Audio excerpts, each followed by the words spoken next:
جی doctor صاحب السلام علیکم. وعلیکم السلام ورحمۃ اللہ وبرکاتہ. کیسے ہیں حضور؟ خیریت سے ہیں؟ بہت خوشی ہوئی آپ سے بات کر کے. آپ نے ذرا نوازی کی یہاں پہ تشریف لایا. جی الحمدللہ، اللہ کا فضل ہے، میں خیریت سے ہوں. آپ کیسے ہیں؟ اللہ تعالیٰ کا احسان ہے، بہت مہربانی آپ کی. Thank you sir. ڈاکٹر علی وقار قادری صاحب کی خدمت میں ہم حاضر ہیں، تو ان کو بہت خوش آمدید کہتا ہوں. اللہ تعالیٰ ان کے اور آپ سب کے روزہ نماز قبول فرمائے، اور انشاءاللہ تبارک و تعالیٰ ان کے علم سے، ڈاکٹر صاحب کی ریسرچ اور تحقیق سے ہم استفادہ کریں گے انشاءاللہ تبارک و تعالیٰ. بسم اللہ کریں ڈاکٹر صاحب، کیا کر سکتے ہیں آپ کے لیے؟ آپ کا بہت شکریہ جی کہ سر. آپ نے مجھے اس قابل سمجھا، آج کی اس مجلس میں مدعو فرمایا. تو میں حاضر ہوں، جو جس بھی موضوع پر آپ کچھ فرمانا چاہیں، بات چیت کرنا چاہیں، میں حاضر ہوں. اللہ تعالیٰ آپ کو جزائے خیر دے. یہاں اس پروگرام کا مقصد یہ ہے کہ ہم یہاں پر مذہب شیعہ کے خلاف اور مذہب شیعہ کے متعلق ہمارے جو مسلمان بھائی ہیں ان کے ذہنوں میں اگر کچھ اوہام ہیں، کچھ شکوک ہیں یا شبہات ہیں، اس کو دور کیا جائے. اور ہمارا موقف یہ ہے کہ مذہب سب مسلمانوں کے لیے متعین ہے اور واجب ہے اور فرض ہے کہ شیعہ اثنا عشری مذہب کی اتباع کریں، اور بقیہ سب جتنے مذاہب عالم اسلام میں وہ عقائد میں اور فروعات میں بدعات سے اور گمراہیوں سے خالی نہیں ہیں. اور رسول پاک صلی اللہ علیہ وآلہ وسلم جو دین اللہ کی جانب سے لے کے آئے ہیں وہ وہی ہے جو شیعہ اثنا عشری اس کی اتباع کرتے ہیں، اہل بیت طاہرین علیہم الصلوۃ والسلام کے ماننے والے. رسول اللہ صلی اللہ علیہ وآلہ وسلم کے بعد رسول اللہ صلی اللہ علیہ وآلہ وسلم نے خود بنفس نفیس اپنے لسان اقدس سے متعدد بار اہل بیت طاہرین علیہم الصلوۃ والسلام کی امامت اور خلافت اور ان کی وجوب اتباع کی انہوں نے تصریح کی ہے، اور یہ مخالفین کے کتب سے بکثرت ثابت ہے. تو یہ ہمارا موقف ہے ڈاکٹر صاحب. اب لازمی بات ہے کہ مسلمانوں کی اکثریت اہل بیت طاہرین علیہم السلام کی اتباع نہیں کرتے. وہ کہتے ہیں ہم ان سے محبت کرتے ہیں لیکن اتباع ان سے نہیں کریں گے. اتباع سب سے کریں گے، صحابہ سے بھی کریں گے، اہل بیت علیہ السلام سے بھی کریں گے، بلکہ صحابہ کو وہ مقدم رکھتے ہیں اہل بیت علیہم السلام کو. تو ہمارا جو موقف ہے، اساسی موقف ہے، یہ یہی ہے کہ اہل بیت اطہار علیہم السلام رسول اللہ صلی اللہ علیہ وآلہ وسلم کے بعد اس امت کے واجب الاتباع اتھارٹی ہیں. اگر سب مسلمان اس بات کو مان لیں تو مسلمانوں کے درمیان اختلافات اور فتنے ختم ہو جائیں گے. تو ابھی یہ جو اساس ہے مذہب تشیع کا اور ہمارا ادعا کا، یہ ہمارا اساس ہے. اب اس بات کو سمجھنے کے لیے، اس بات کو رد کرنے کے لیے، یا اس بات کو کی دلائل کے لیے اگر آپ ہم سے گفتگو کرنا چاہیں، بسم اللہ، میں آپ کی خدمت میں حاضر ہوں. یا کوئی بھی اور موضوع آپ جو ہیں شیعہ مذہب کے متعلق، کیونکہ یہ پروگرام اسی لیے ہے کہ ہمارے مذہب کے خلاف اب یا ہم اس کے متعلق جو سوالات ہیں ہم کوشش کریں ان کا جواب دیں. جی سر، بسم اللہ کریں. میں گزارش کرتی ہوں. دیکھیے، سب سے پہلے جو مقدمہ ہے اس کو تھوڑا درست کرنے کی ضرورت ہے. جی.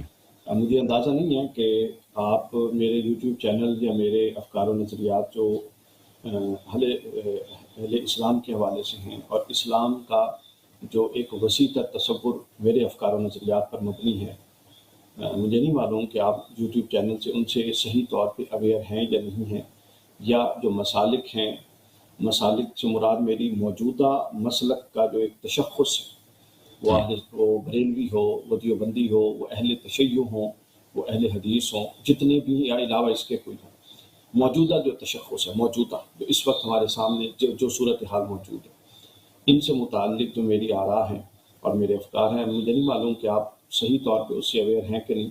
بہرحال میں گزارش کرتا ہوں، کچھ امید ہے انشاءاللہ ہماری گفتگو بڑی ہی پروڈکٹیو ثابت ہوگی. جی انشاءاللہ. سب سے پہلے مقدمہ درست کرنے کی ضرورت ہے. ادب کے ساتھ ایک چیز میں ابتدائی طور پہ میں یہ چاہ رہا ہوں کہ ہم اس کو یہ کیوں لے کے چلتے ہیں. آپ جب آپ مجھے بات کرتے ہیں کہ ہمیں اتفاق اور اتحاد کی طرف آنا ہے اور اہل البیت جن کی اتباع واجب ہے اور اس میں کوئی شک اور شبہ والی بات ہی نہیں، تو اس کا مقدمہ چھوٹی بنیاد پہ، یعنی آپ سمجھ لیں کہ ایک پتھر ایک پہاڑ جتنا مقدمہ ہے اور اس کو ایک چھوٹی سی اینٹ پر رکھنا، یہ میرا خیال ہے دانشمندی نہیں ہوگی ہماری. اصل چیز یہ ہے کہ دین اسلام ایک بنیاد ہے، دین اسلام کے کچھ اساسات ہیں. وہ سب سے بنیادی اساس ہے توحید، اس کے بعد اساس ہے رسالت، اس کے بعد اس کی اساس ہے آخرت، معاد. اہل اسلام کے نزدیک ان پر اتفاق ہے۔ ان میں سے اس کے بعد یہ ہے بنیادی اور اساسی مقدمہ اسلام کا جو قرآن مجید سے ثابت ہے، اور میں اتنی وہ بات کروں گا جس میں اہل سنت اور اہل تشیع میں کہیں پہ کوئی اگر ڈفرینس آف اوپینین ہو تو آپ بتائیے گا، میری رائے میں نہیں ہے۔ اچھا، تو یہ ہے ہمارا بنیادی مقدمہ قرآن کا، چونکہ قرآن ابتداً ایک ہی چیز ہمارے پاس ہے اور وہ ہے قرآن مجید، جس پر ہم نے مقدمے کو کھڑا کرنا، وہ ان تین چیزوں پر موجود ہے۔ اس کے بعد آ جاتی ہیں قرآن مجید کی توجیحات، قرآن مجید کی آیات یا قرآن مجید کے تصورات کی تفاسیر، قرآن مجید کے احکام سے متعلق تعبیرات۔ یہ وہ چیزیں ہیں جہاں پر جا کے ڈفرینس آف اوپینین ہوا اور ہوتا ہے، اور یہ عہد صحابہ کے دور سے موجود تھا، یہ کوئی آج کی بات نہیں۔ ڈفرینس آف اوپینین کو میں کبھی بھی غلط نہیں سمجھتا، اس میں ڈفرینس آف اوپینین ہمیشہ سے ڈفرینس آف اوپینین ہوگا، اور ڈفرینس آف اوپینین میں بھی کچھ ایریاز متعین ہیں، مثلا توحید کے اساسی تصور پر کہ اللہ وحدہ لا شریک ہے، اس کی ذات صفات میں کوئی ایک ہستی، بڑی سے بڑی ہستی بھی اس کے مد مقابل نہیں آ سکتی، نہ ہے، حتیٰ کہ حضور نبی اکرم صلی اللہ علیہ وسلم بھی اللہ کی کسی، مثلا بندہ بھی سمیع ہے، اللہ کا رسول بھی سمیع ہے، اور پھر خود اللہ بھی سمیع ہے، لیکن جس طور پہ اللہ سمیع ہے اس طور پہ نہ رسول سمیع ہے، نہ علی سمیع ہے، نہ مومنین سمیع ہے۔ تو لہٰذا یہ ایک متفق علیہ عقیدہ ہے تمام اہل اسلام کے۔ پھر جو رسالت ہے، رسالت واحد وہ ذریعہ ہے اللہ کی طرف سے ہدایت کا جو انسانیت پر اترا، وہ قطعی ہے، اس کے علاوہ ہر شے ضمنی ہے، حتیٰ کہ ائمہ اہل بیت اطہار جو ہمارے سروں کے تاج ہیں، حضور علیہ الصلوۃ والسلام ہر خطبے میں جن کی اتباع کا حکم دیتے تھے، اور حضور علیہ الصلوۃ والسلام نے دنیا سے تشریف لے جاتے ہوئے بھی قرآن اور اہل بیت دو ہی چیزوں کو چھوڑا، اس میں بھی جب دیکھا جائے تو جو اہل بیت اطہار کے ائمہ علیہ السلام ہیں ان کی تعبیرات ہیں، وہ بھی مبنی پر وحی نہیں ہے، قابل اتباع اور واجب الاتباع ہیں، لیکن مبنی پر وحی نہیں ہے۔ یہاں آ کر ایک فرق آ جاتا ہے۔ تو لہٰذا اساس وہ ہے جو قرآن اور سنت نے ہم کو دے دی ہے، قرآن اور حکم رسول نے ہم کو دے دی، اور تیسرا تصور ہے جوابدہی کا تصور، انسان کو رسپانسیبل بنانا۔ تو لہٰذا ہمیں بجائے اس کے کہ ہم مذہب تشیع پر ہونے والے اعتراضات سے مقدمے کا آغاز کریں، یا اہل سنت ٹھیک ہے یا اہل سنت کے اندر کچھ خامی ہے، اس پر مقدمہ باندھیں، ہمیں یہ مقدمہ باندھنا ہے کہ سب سے پہلے تو اہل اسلام ہم سب ایک دوسرے کے بھائی ہیں، چونکہ ہم جس ستون پر ہماری عمارت کھڑی ہے وہ ستون توحید ہے، وہ ہم میں متفق ہے، وہ ستون رسالت ہے، وہ ہم میں متفق ہے، وہ ستون آخرت ہے، وہ ہم میں متفق ہے۔ قرآن کا مطالعہ کریں، ہر نبی یہی تعلیمات لے کر آیا، اور پھر ہر نبی کی شریعت میں اختلافات تھے، کہیں نمازیں کم تھیں کہیں زیادہ، کہیں روزے کم تھے کہیں زیادہ، کہیں ایک دن چھوڑ کے روزہ تھا۔ تو جو آگے قرآن نے ہمیں ایک انڈرسٹینڈنگ کا پیراڈائم دیا، اور وہ انڈرسٹینڈنگ کا پیراڈائم یہ ہے کہ ایک پورا ایک نظم قرآن واضح کرتا ہے کہ اساس کیا ہیں، اور ان اساسوں کو ڈھانے سے امتوں پر عذاب آئے، امتوں پر وبال آئے، اور جو اس کے بعد کی چیزیں تھیں وہ اگرچہ کہ نبی کی شریعت کا حصہ تھی، مگر ان میں ڈفرینس آف اوپینین یا ان میں ڈس اوبیڈینس کی بنیاد پر نہ کبھی کوئی عذاب آیا نہ کبھی کوئی وبال آیا۔ وہ انسان کی تخلیقی اسکیم پر جب آپ غور کریں گے، اللہ نے انسان کو کیسا وضع فرمایا، انسان کے اندر عقل رکھا، شعور رکھا، تو ایسے کیسے ہو سکتا ہے کہ یا تو جانور کی طرح ہمیں گردن سے پکڑ کے خاص ڈگر پہ چلانا مقصود ہوتا، تو پھر تو ڈفرینس آف اوپینین نہ ہوتا۔ تو جب ڈفرینس آف اوپینین ہے، اور خود عہد صحابہ میں تھا، بلکہ خود عہد رسالت معاب میں ایک معاملے میں ایک سے زیادہ آراء پائی جاتی تھی، اہل تشیع میں بھی اور اہل سنت میں بھی، تو پھر ان آراء کی بنیاد پہ بعد ازاں مکاتب کی بنیادیں رکھ دی گئیں۔ بعد ازاں انہی آراء کی بنیاد پر کیا ہوا، اب امام ابو حنیفہ ان کی کچھ آراء تھی، ان کے طلباء نے ان آراء اصولوں کو مدون کر کے ایک فقہ کو ترتیب دے دی۔ اب وہ فقہ ہے، وہ کوئی قرآن اور حدیث کی طرح قطعی شے نہیں ہے، یعنی میں خود حنفی ہوں، لیکن میں امام اعظم ابو حنیفہ کے ہر مکتب، ہر مسلک کا پابند اور واجب الاطاعت تو نہیں ہے میرے لیے۔ واجب الاطاعت قرآن ہے، میں ہر حکم کو قرآن اور سنت پر پیش کرتا ہوں، اس کے بعد جس کو بلکہ میں شوافی سے استفادہ کرتا ہوں، جعفریوں سے استفادہ کرتا ہوں، مالکیوں سے، حنبلیوں سے، جو میں قریب تر پاتا ہوں میں اس پر عمل درآمد کرتا ہوں۔ مثال کے طور پہ آج سے اگر آپ میرا یوٹیوب چینل اپنے کسی بندے کو کہہ کے چیک کروائیں، تقریباً 1 ماہ یا شاید 1.5 ماہ پہلے جب سردیوں کا آغاز ہو رہا تھا بلکہ 2 ماہ پہلے، تو جمع بین الصلاۃ جو ظہرین اور مغربین ہے، میں نے اس پر بتایا کہ احناف میں شدت سے اس کی نفی کی گئی ہے، نہیں ہو سکتا۔ میں خود ذاتی طور پہ اس کا قائل ہوں، دلائل موجود ہیں۔ کیونکہ جب آپ دیکھیں، اب آپ نے 3 چیزوں کو دیکھنا ہے۔ آپ نے دیکھنا ہے قرآن کو، آپ نے دیکھنا ہے سنت یعنی احادیث صحیحہ کو، اس کے بعد آپ نے دیکھنا ہے آپ کے تمدن معاشرت کی ضرورت کو۔ اس وقت جس معاشرے میں آپ رہتے ہیں، ان تمام آراء میں سے کون سی رائے ہے جو آپ کی ضرورت کے قریب تر ہے اور قرآن و سنت بھی اس کو بیک اپ دیتے ہیں، سپورٹ کرتے ہیں؟ بس یہ ہے اصل مقدمہ۔ اصل مقدمہ یہ نہیں ہے کہ فلاں مذہب یا فلاں مکتب سارا سچ ہے۔ تمام مکاتب فکر کی ابتدا بالکل حق سچ سے ہوئی، اور تمام مکاتب فکر میں ایکسٹریمسٹ بھی پائے جاتے ہیں، تمام مکاتب فکر میں مضبوط لوگ بھی پائے جاتے ہیں، تمام مکاتب فکر میں کمزور لوگ بھی پائے جاتے ہیں، تمام مکاتب فکر میں نااہل لوگ بھی پائے جاتے ہیں۔ تو لہٰذا ہم جو ہر طبقے کے اہل دانش ہیں، اور میں تو یہ بھی سمجھتا ہوں، میں سارا دن اب اس وقت میں پاکستان کے اسٹیٹ چینل پہ ٹرانسمیشن کر رہا ہوں، اس کے علاوہ کئی جگہوں پہ کرتا رہتا ہوں، ہر نیشنل ٹی وی چینل پہ میں بیٹھتا ہوں، ایون کہ کانٹینٹ کے ٹی وی چینلز کو میں دیکھتا ہوں۔ تمام مکاتب اہل تشیع کے بڑے سے بڑے عالم، پاکستان میں آپ 4 بڑوں کا نام لیں، وہ چاروں میرے براہ راست رابطے میں ہیں۔ اہل حدیث آپ 4 بڑوں کا نام لیں، چاروں میرے ساتھ رابطے میں ہوں گے۔ بریلوی 4 بڑوں کا نام لیں، چاروں رابطے میں۔ میں اب یہ بات بڑے اعتماد سے کرنے کی پوزیشن میں ہوں کہ ان بڑوں میں یہ بات اب پہنچ چکی ہے کہ اب ہم نے اساس کی طرف واپس پلٹنا ہے۔ اب ہم نے دیکھیں نا، اساس جڑ ہے قرآن و سنت، پھر تنا ہے، پھر درخت ہے، پھر پتے ہیں۔ آپ اگر پتوں کو جھاڑتے رہیں گے کہ فلاں پتا اس رنگ کا ہے، فلاں اس رنگ کا ہے، آپ اس کو چھوڑ دیں پتا جس رنگ کا بھی ہے۔ اگر آپ کی جڑ وہ ہے اور پتے کا رنگ تھوڑا مختلف بھی ہے تو اس کو گنجائش دیجیے۔ یہ ہے پورا مقدمہ میرے نزدیک، جو وحدت امت کا اور جو مسالک کی موجودہ پوزیشن کو صحیح طور پہ سمجھنے کے لیے ضروری ہے۔ یہ مقدمہ صحیح نہیں ہے کہ ہم ایک مسلک کے نمائندے، اب میں بھی تو کسی مسلک کا نمائندہ ہوں، لیکن میں آج تک نہ مسلک کی نمائندگی کی، نہ کبھی کروں گا، اور نہ میں اس کو صحیح سمجھتا ہوں۔ میں یہ سمجھتا ہوں کہ امام ابو حنیفہ کا وہ قول بہت اچھا ہے۔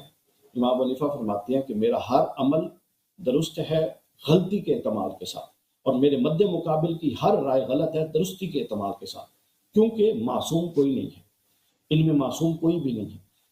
معصوم، اب اہل تشیع کی جب ٹرم آئے گی تو ظاہر ہے آپ فرمائیں گے کہ ائمہ اہل بیت اہل تشیع کے نزدیک معصوم ہے، ہمیں اس سے اعتراض نہیں۔ ہمارا نقطہ نظر یہ ہے کہ معصوم اگر اہل تشیع مانتے ہیں تو بے شک مانیں، لیکن اہل تشیع یہ نہیں مانتے کہ ان میں سے کسی پر وحی نازل ہوتی ہے۔ تو جو شریعت کی آگے جاری ہونا ہے وہ تو منصوص من اللہ وحی کے ساتھ محسوس ہے، اور اہل تشیع معصوم ماننے کے باوجود ائمہ پر وحی کے قائل نہیں ہیں۔ وحی کے قائل ہو تو ختم نبوت کا دروازہ کھل جائے گا، تو لہٰذا نتیجہ ایک ہی نکلا۔ اچھا، اب جو اہل سنت کا محفوظیت کا عقیدہ ہے، عام طور پہ کئی اہل سنتوں میں ناسبیت بہت پھیل گئی ہے، میں ان کی بات نہیں کر رہا، اللہ ان کو ہدایت دے، میں عام لوگوں کی بات کر رہا ہوں جو محبان اہل بیت ہیں، اور وہ کثیر ہیں۔ تو ہمارے نزدیک یہ ہے کہ اہل بیت اطہار جو ہیں، یہ جو مسلک اہل سنت ہے، یہ بھی اہل بیت کی خیرات سے میسر آیا ہے۔ یہ جو تمام چیزیں ہیں یہ حضور کے گھر سے نکلی ہیں، اور حضور کے گھر کون تھا؟ حضور کے گھر سے حضور کی آل تھی، حضور کی اولاد تھی، حضور کی ازواج تھی۔ یہ سب دین وہیں سے نکلا ہوا ہے۔ اس کے بعد عقلی اختلافات ہیں، عقلی تعبیرات ہیں، جس کی پوری گنجائش ہے۔ جی ڈاکٹر صاحب، بہت مہربانی آپ کی گفتگو ہم نے سنی۔ آپ تھوڑا اگر لاؤڈ بولیں گے، مجھے آواز میں تھوڑا مسئلہ آ رہا ہے، آپ تھوڑی اگر لاؤڈ بولیں گے تو مجھے آواز ذرا کلیئر آ جائے۔ جی، آپ نے جو باتیں کی ہیں آپ کا بہت شکریہ، خدا آپ کو جزائے خیر دے، تھینک یو سر۔ اور آپ جو اس اعتدال کے راستے پہ چل رہے ہیں اس کی داد دیتے ہیں۔ خداوند متعال سب کو توفیق عنایت فرمائے کہ افراط سے بچیں اور اعتدال کی طرف آ جائیں۔ اور آپ کی جو بات کہ اہل بیت علیہم الصلاۃ والسلام واجب الاتباع ہے، یہ ایک اچھا ایڈمیشن ہے، ایک اچھا اعتراف ہے، ایک اچھا اقرار ہے، جس کی ہمارے مسلمان بھائی اکثر انکار کرتے ہیں کہ اہل بیت علیہم السلام واجب الاتباع ہیں۔ اگر اہل بیت علیہم السلام واجب الاتباع ہیں تو پہلی بات یہ، اگر آپ اس بات کو مانتے ہیں کہ رسول اللہ صلی اللہ علیہ وسلم من جانب اللہ انہوں نے حکم دیا ہے، انہوں نے رشتہ داری کے بنا پر کہ اپنی خاندان کے مفادات کو بڑھایا جائے اس میدان پر تو نہیں دیا ہے، وہ اللہ کی جانب سے لے کے آتے ہیں۔ تو اللہ کا جب فرمان ہے کہ رسول صلی اللہ علیہ وسلم کے بعد اہل بیت طاہرین علیہم الصلاۃ والسلام کی اتباع کیا جائے، تو یہ حکم صرف موجودہ دور کے امت کے لیے تو نہیں ہے، یہ رسول پاک صلی اللہ علیہ وآلہ وسلم نے اولاً بالذات صحابہ کو کہا ہے کہ تم ہم پہ واجب ہے کہ میری بات اتباع کرو اہل بیت علیہم الصلوۃ والسلام. اور آپ جانتے ہیں کہ اہل بیت طاہرین علیہم الصلوۃ والسلام کے سر کے تاج رسول اللہ صلی اللہ علیہ وآلہ وسلم کے بعد امیر المؤمنین علی علیہ الصلوۃ والسلام ہے. تو اب سب صحابہ کا امام تو آپ کے اپنی اعتراف سے قضیہ ختم ہے، بات ہی ختم ہے. آپ اپنے بات کو اگر مواقع آپ کا عقیدہ یہی ہے کہ رسول اللہ صلی اللہ علیہ وآلہ وسلم نے بارہا فرمایا اور ہر خطبے میں فرمایا، جیسے آپ کے اپنے الفاظ ہیں کہ میرے بعد میری امت قرآن اور اطرت کی اتباع کریں. اگر آپ کا جملہ یہی ہے تو اس کے لوازم پہ بھی ایمان لانا ضروری ہے. اس بات کا مفہوم بھی ہے، ایسے ہی کوئی ایسا بے معنی جملہ تو توڑی ہے. اس کا واجب الاتباع ہونا پوری امت کے لیے، بالخصوص اصحاب کے لیے. جب آپ نے یہ مان لیا کہ واجب الاتباع ہے تو پھر سب صحابہ کا امام، سب صحابہ کا پیشوا، اللہ کی جانب سے منصوص، اللہ کی جانب سے معین کون ہے؟ امیر المؤمنین علی علیہ السلام. اس کے علاوہ کوئی چارہ نہیں. اور اس کے بعد آپ کو یہ اعتراف کرنا پڑے گا کہ جن لوگوں نے تقدم کیا ان پر، جن کے خلافت پہ کوئی نص نہیں ہے، جن کے خلافت پہ کوئی نص نہیں ہے، انہوں نے اپنے لیے خلافتیں بنائی ہیں، وہ بغیر نص کے ہیں اور وہ نص کے خلاف ہیں. وَمَن لَّمْ يَحْكُم بِمَا أَنزَلَ اللَّهُ فَأُولَٰئِكَ هُمُ الظَّالِمُونَ فَأُولَٰئِكَ هُمُ الْفَاسِقُونَ. سورہ مائدہ میں فَأُولَٰئِكَ هُمُ الْكَافِرُونَ. بغیر جس پہ نص ہے، جس پہ نص ہے، جس کو آپ خود کہتے ہیں کہ رسول پاک صلی اللہ علیہ وسلم اپنے ہر خطبے میں تاکید کرتے تھے کہ ان کی اتباع کرو. قرآن کا ہم پر لگ دہ کر، جس طرح قرآن واجب الاتباع، ان کی اتباع کرو. آپ نے ابھی خود کہا ہے، ٹھیک ہے نا؟ ابھی آپ نے خود فرمایا، تو اس بات کے لوازم پہ بھی اتباع بات کرو نا. جن لوگوں نے رسول پاک صلی اللہ علیہ وآلہ وسلم کے حکم کی پامالی کی ہے تو پھر ان کے احترام کیوں کرتے ہو، ان کی تکریم کیوں کرتے ہو، ان سے دین کیوں لیتے ہو، ان کی اتباع کیوں کرتے ہو؟ جس کی پیغمبر صلی اللہ علیہ وسلم اجازت دیں، ابھی بتاتے ہیں. جن کو رسول پاک صلی اللہ علیہ وسلم نے فرمایا ان کو اتباع کرو، ان کی اتباع نہیں کرتے ہیں. اور جنہوں نے رسول پاک صلی اللہ علیہ وسلم کی اسی حکم، جن کا آپ نے اعتراف کیا اور آپ نے کہا کر چینل پہ جا کے یہی بات کرتے ہیں. بہت مہربانی آپ کی ڈاکٹر صاحب، میں بہت آپ کو شکریہ ادا کرتا ہوں. اور اگر میرے لہجے میں اگر کچھ سیریسنس ہے تو قضیہ بڑا سیریس ہے، قضیہ بڑا جدی ہے، عظیم قضیہ ہے. تو ان کی کیوں اتباع کرتے؟ پھر آپ نے کہا بہت ساری باتیں کی کہ اہل بیت علیہ الصلوۃ والسلام کا جو کلام ہے، ابھی آپ نے بہت ساری بات کی ہے. اچھی بات ہے، مجھے مزید کچھ ٹائم دے، آپ نے بہت بات کی ہے. ابھی تھوڑی سی پھر آپ کو میں وقت دے دیتا ہوں، میں ختم کر دیتا ہوں. ابھی آپ نے کہا کہ اہل بیت طاہرین علیہم الصلوۃ والسلام کا جو کلام ہے وہ وحی پہ مبنی نہیں ہے، وحی پہ مبنی نہیں ہے. تو میرے محترم ناظرین دیکھیں، رسول اللہ صلی اللہ علیہ وآلہ وسلم کے پاس جو علم تھا، جو ہدایت تھا، وہ سب وحی ہے، وہ سب وحی ہے. یہ علم، یہ ہدایت جو رسول پاک صلی اللہ علیہ وآلہ وسلم کے پاس تھا، ہر سوال کا جواب، نہ اجتہاد کی ضرورت، نہ کسی کے وہم گمان، کسی کے مشورے کی ضرورت، اور نہ کسی کے رائے کی ضرورت، اور نہ کسی مسئلے پہ استحسان یا قیاس کرنے کی ضرورت. اب ایک بات ہے یہاں پہ کہ وشاورہم فی الامر، اس کے متعلق اب یہ اس لیے نہیں ہے کہ پیغمبر صلی اللہ علیہ وآلہ وسلم کو دوسروں کے مشورے کی ضرورت ہے. وہ اس لیے تھے کہ ان کے اندر کی دل کی باتیں جانچ لیں، کیونکہ وہ اعقل الناس تھے رسول اللہ صلی اللہ علیہ وآلہ وسلم. اور دوسری بات یہ ہے کہ وہ ان کی جب ان سے رائے لیتے تھے تو ان کے جو ہر آدمی کا پوزیشن واضح ہو جاتا تھا، اور پھر ان سے محبت بڑھ جاتی تھی رسول پاک صلی اللہ علیہ وآلہ وسلم کے ہاں. یہ اس لیے نہیں تھا کہ ان کے ہدایت کی ضرورت تھی، دوسروں کے رائے کی ضرورت تھی. تو وہ علم جو پیغمبر صلی اللہ علیہ وآلہ وسلم کے پاس تھا، زمین و آسمان کے اسرار ان کے پاس تھے، شریعت کے جتنے احکام تھے ان کے پاس وہ کہاں گئے؟ ان کے بعد کہاں گئے؟ آپ کہتے ہیں یہ رسول اہل بیت علیہ السلام کے پاس نہیں ہے، ان کا علم وحی پہ مبتنی نہیں. ہم نہیں کہتے کہ رسول پاک صلی اللہ علیہ وآلہ وسلم کے بعد اللہ تعالیٰ کی جانب سے حلال و حرام اہل بیت علیہ السلام پہ نازل آتا ہے، ہم یہ نہیں کہتے. لیکن ہم یہ ضرور کہتے ہیں کہ رسول اللہ صلی اللہ علیہ وآلہ وسلم نے پوری انسانیت کے لیے روز قیامت تک جتنے مسائل حلال و حرام آتے ہیں، کیونکہ یہ دین کامل ہے، یہ رسول پاک صلی اللہ علیہ وسلم کے پاس یہ سب مسائل موجود تھے. رسول اللہ صلی اللہ علیہ وآلہ وسلم نے اس کو ضائع نہیں ہونے دیا ہے، کیونکہ وہ ایسے امت میں آئے تھے کہ وہ امت سب کے سب کیا تھے؟ ان پڑھ تھے، 99% ان پڑھ تھے. تو ان کو پتہ تھا کہ یہ چیزیں ضائع ہو جائیں گی. جیسے ابھی احادیث، کل کتنے احادیث ہیں ہمارے مسلمان بھائیوں کے پاس؟ بہت کم احادیث ہیں. تو یہ علم رسول اللہ صلی اللہ علیہ وآلہ وسلم نے اپنے اہل بیت علیہ السلام کے منتقل کر دیا، وہ ان کے علم کے وارث ہیں. اب آپ کہتے ہیں کہ ان کی کلام کیونکہ وحی پہ مبتنی نہیں ہے، تو آپ سے سوال یہ ہے اگر ان کی کلام وحی پہ مبتنی نہیں ہے تو رسول اللہ صلی اللہ علیہ وآلہ وسلم نے کیوں ان کے اتباع کا حکم دیا ہے؟ اگر اہل بیت علیہ السلام میں اور ابو حنیفہ میں کوئی فرق ہی نہیں ہے، ٹھیک ہے نا، کوئی فرق ہی نہیں ہے، اور شافعی مالک میں کوئی فرق ہی نہیں ہے، اور اہل بیت طاہرین علیہ السلام کے پاس کے ساتھ ان کے کوئی فرق ہی نہیں ہے، ان کے پاس کوئی خاص علم نہیں ہے، عصمت بھی نہیں ہے، کچھ بھی نہیں ہے، ٹھیک ہے نا، تو پھر کیوں رسول اللہ صلی اللہ علیہ وآلہ وسلم نے علماء امت پہ ظلم کیا ہے؟ ان کو منسوس نہیں کیا، نہیں فرمایا کہ میرے بعد ان کی اتباع کرو، ٹھیک ہے نا، میرے امت میں جو فقہاء آئیں گے، علماء آئیں گے، ان پہ واجب ہے کہ تم فرمایا کہ میری اہل بیت کی اتباع کرو، میرے اہل بیت طاہرین علیہم الصلاۃ، اور کوئی شرط بھی نہیں لگایا کہ اگر وہ صحیح بات کریں تو اتباع کرو، نہیں، فرمایا لن تذلوا بعدی ما ان تمسکتم بہما لن تذلوا بعدی ابدا، کہ اگر تم ان کی اتباع کرو گے میرے بعد ہرگز گمراہ نہ ہو جاؤ گے۔ اہل بیت طاہرین علیہ السلام کے عصمت کے بہت سارے دلائل ہیں، ایک دلیل عصمت کی یہی ہے ڈاکٹر صاحب، یہ کلام رسول صلی اللہ علیہ وآلہ وسلم ہے۔ ابھی دے دیں گے آپ کو، بہت آپ نے بات کیا، ہاں آپ نے عصمت کا انکار کیا نا، عصمت کا انکار کیا، تو عصمت کے بہت سارے دلائل ہیں، ایک دلیل یہی ہے کہ کلام رسول صلی اللہ علیہ وسلم کے یا تو رسول اللہ صلی اللہ علیہ وسلم اپنی بات کو نہیں جانتے کہ وہ کیا فرماتے ہیں، جب وہ یا تو مان لو کہ وہ پیغمبر ہیں، افصح من نطق بالذات ہیں، وہ اپنے کلام کے معانی اور مفاہیم کو جانتے ہیں، اگر یہ مانتے ہیں آپ لوگ کہ وہ اپنے کلام کے مفاہیم کو جانتے ہیں، جب انہوں نے گارنٹی دے دی، ہاں ڈاکٹر صاحب ضمانت دے دی، وہ ضمانت صرف رسول صلی اللہ علیہ وسلم کی ضمانت نہیں، وہ اللہ کی بھی ضمانت ہے کہ تم کبھی گمراہ نہ ہو جاؤ گے جب تک تم ان کی اتباع کرو گے، تو یہ عصمت کی واضح دلیل ہے، واضح دلیل ہے، ٹھیک ہے نا۔ تو پھر عزیزو کیا ہوا؟ رسول پاک صلی اللہ علیہ وآلہ وسلم کے بعد صحابہ کے دور سے لے کر آج تک ایسا طبقہ ہے جو اہل بیت علیہ السلام جن کو اگر اتباع کرو گے تو کبھی گمراہ نہ ہو جاؤ گے، ان کی اتباع کس پہ بھی واجب ہے؟ صحابہ بھی واجب ہے۔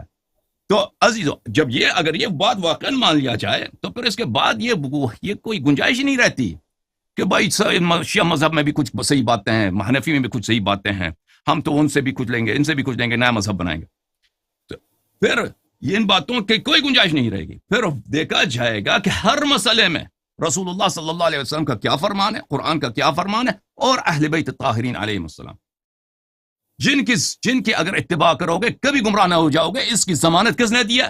اللہ تعالیٰ نے دیا، رسول اللہ صلی اللہ علیہ وآلہ وسلم نے دیا، اور یہ عصمت کی صرف ایک دلیل ہے، اس کے علاوہ بہت سارے دلائل ہیں۔ الحمدللہ رب العالمین۔ یہ حکم کریں ڈاکٹر صاحب، آپ سے استفادہ کرتے ہیں۔ جی، آپ نے بہت ساری چیزیں بیان کر دی ہیں، ایک طرح کا خلط مبحث ہو گیا۔ میں فکس ایک پوائنٹ پر بات کر رہا تھا، چلیں میں ون پہ ون ان کو ایڈریس کرنے کی کوشش کرتا ہوں۔ نمبر ون، آپ نے میں بات کرتا جاتا ہوں، ساری باتیں اس میں انشاءاللہ ہو جائیں گی۔ سب سے پہلے آپ نے کہا کہ ابو حنیفہ میں اور ائمہ اہل بیت میں آپ کے نزدیک فرق ہی نہیں ہے۔ کس نے کہا؟ میں نے تو ایسی کوئی بات نہیں کی۔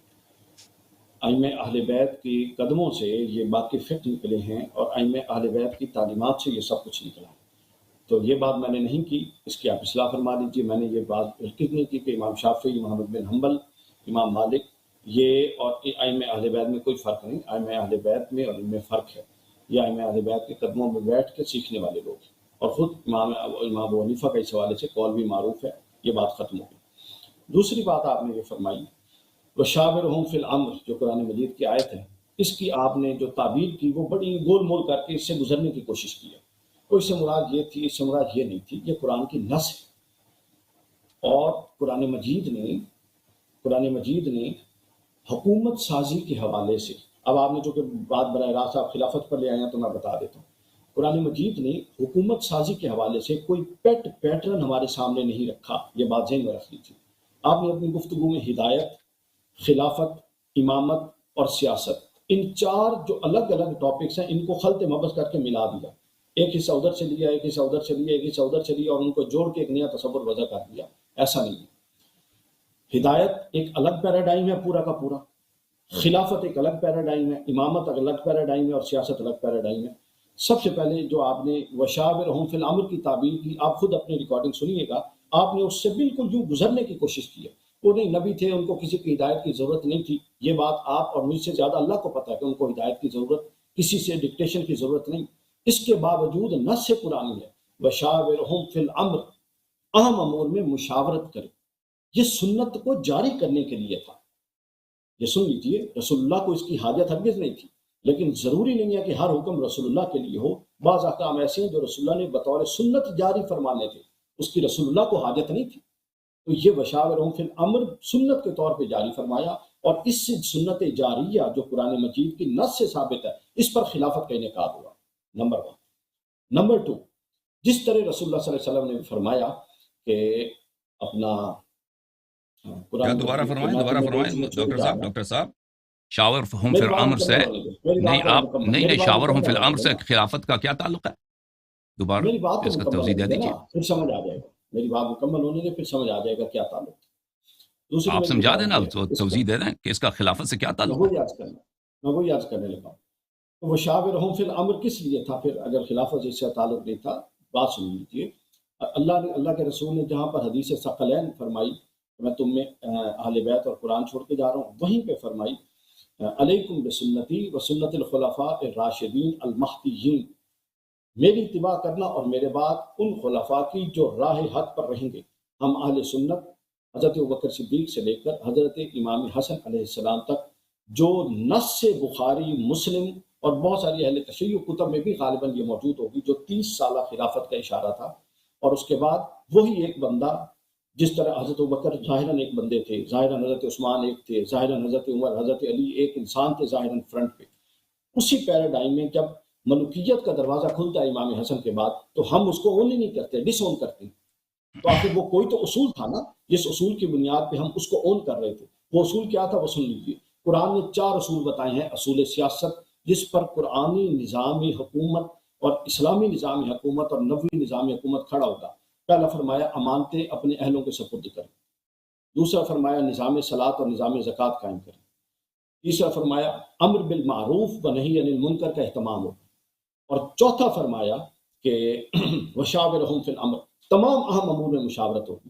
اور ان چاروں چیزوں کو اگر بیک اپ دے گی کوئی بھی حکومت، وہ ایک فرد کی خلافت کی ہوگی، وہ جمہوریت کی ہوگی، وہ جو بھی ہوگی، اس کو ہم قرآن اور سنت کی روح سے اسلامی حکومت کہہ سکتے ہیں۔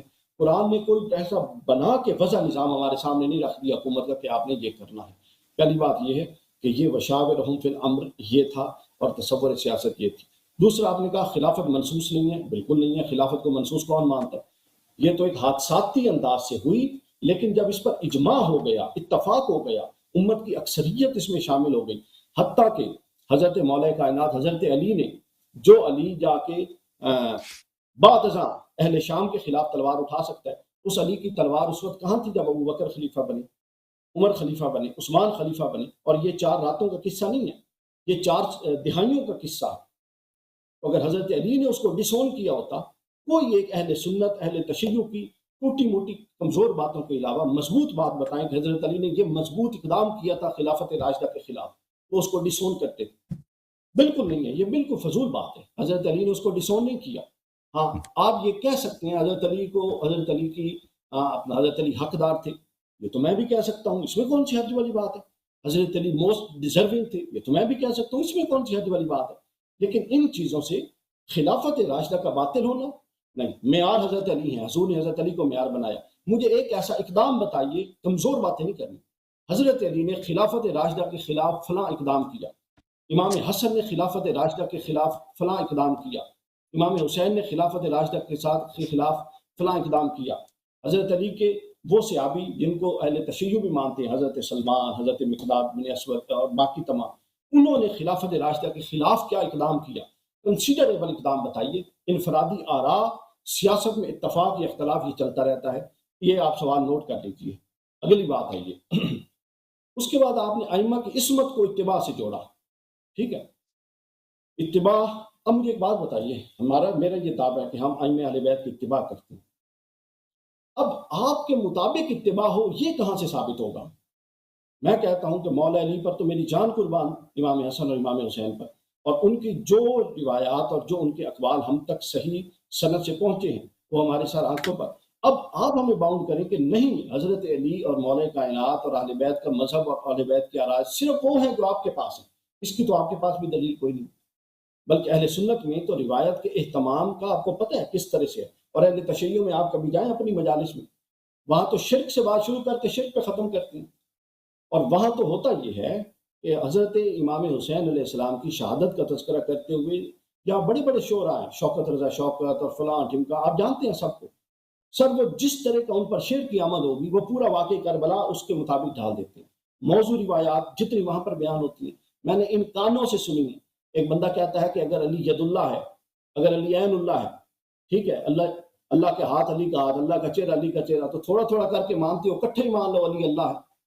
تو مجھے ایک بات بتائیں کہ باقی باتیں جس کو آپ لے کے چل رہے ہیں، جو کہ میں نے جس طرح پہلے بتایا، وہ دین کے اساس کا معاملہ بھی نہیں ہے، وہ دین کے اساس کا معاملہ ہے، توحید و رسالت. ٹھیک ہے، ان باتوں جن کو آپ لے کے چل رہے ہیں، جس میں کفر و شرک اور مدار نجات نہیں ہے، اس پر آپ بات کیوں نہیں کرتے کہ آپ لوگوں کے ہاں جو کمزور علمی روایت چل پڑی ہے اور اس پر علماء اہل تشیع کی گرفت نہیں ہے، اور وہ لغویات اور وہ روایتیں بیان کرتی ہیں، مطلب بندے کو حیرت ہوتی ہے. کوئی ایک سمجھدار اہل تشیع بھی وہاں پہ نہیں بیٹھتا اس طرح کی بات. تو کہنے کا مقصد یہ ہے میری جان، یہ کمزوریاں ہر جگہ پر ہیں. خلافت کا مقدمہ میں نے آپ کے سامنے رکھ دیا. دوسری بات میں نے بتا دی، ابو حنیفہ اور جعفر صادق علیہ السلام ہرگز ایک جیسا نہیں سمجھتے. تیسری بات میں نے بتا دی کہ میرا یہ دعویٰ ہے کہ ہم اہل بیت کے پیروکار ہیں، لیکن اہل بیت کے پیروکاری آپ کے طریقے سے ہوگی، یہ جو آپ بتائیں گے وہی اہل بیت کا پیروکار ہونا ثابت ہوگا. یہ کہاں سے ثابت ہے؟ اس کی کوئی دلیل کسی کے پاس نہیں. ختم بات آپ کی ڈاکٹر صاحب، ختم بات ہے ڈاکٹر صاحب آپ کی. جی آپ آگے فرمائیے. اچھا، ڈاکٹر صاحب نے اپنی گفتگو کا آغاز اس طرح سے کیا، میں نے صحیح سمجھا آپ کی بات کا؟ آپ نے کہا کہ اہل بیت علیہم السلام واجب الاتباع ہیں، پوری امت کے لیے واجب الاتباع. آپ نے شروع میں یہی کہا تھا، اپنے مقدمے میں یہی فرمایا میں تھا. تو اب بھی کہہ رہا ہوں، اچھی بات. تو اس میں کوئی ایکسیپشن بھی ہے، استثناء بھی ہے اس میں یا نہیں ہے؟ نہیں، کوئی استثناء نہیں. تو ابو بکر پہ واجب تھا کہ وہ اہل بیت علیہ السلام کی اتباع کریں، عمر پہ واجب تھا اہل بیت علیہ السلام کی اتباع آپ کی کریں، ایک عثمان. روایت پکڑ لی نا، میں بتا رہا ہوں کہ اہل تو بھائی بیت اگر پر جی سمجھائیں آپ ہمیں. بھی ہم پر واجب ہے. علیکم بسنتی و سنت الخلفاء الراشدین المہدیین، یہ بھی ہم پر واجب ہے. مجھے یہ بتائیے، کیا آپ سے زیادہ علی کو اس بات کا، مولا علی کو نہیں پتا تھا؟ وہ باتیں آ جائیں گی ڈاکٹر صاحب. ڈاکٹر صاحب، خلفاء الراشدین المہدیین یہ کب سے یہ ابو بکر عمر کا، یہ کس کتاب میں لکھا ہے کہ ان کا یہ لقب ہے؟ ابو بکر عمر کا کہاں سے خلفاء الراشدین المہدیین؟ یہ کب سے؟ کوئی حدیث ہے؟ یہ کوئی حدیث ہے کہ ابو بکر عمر؟ اچھی، اب مجھے بات کرنا ہے، اچھی بات. جی جی آپ فرمائیے.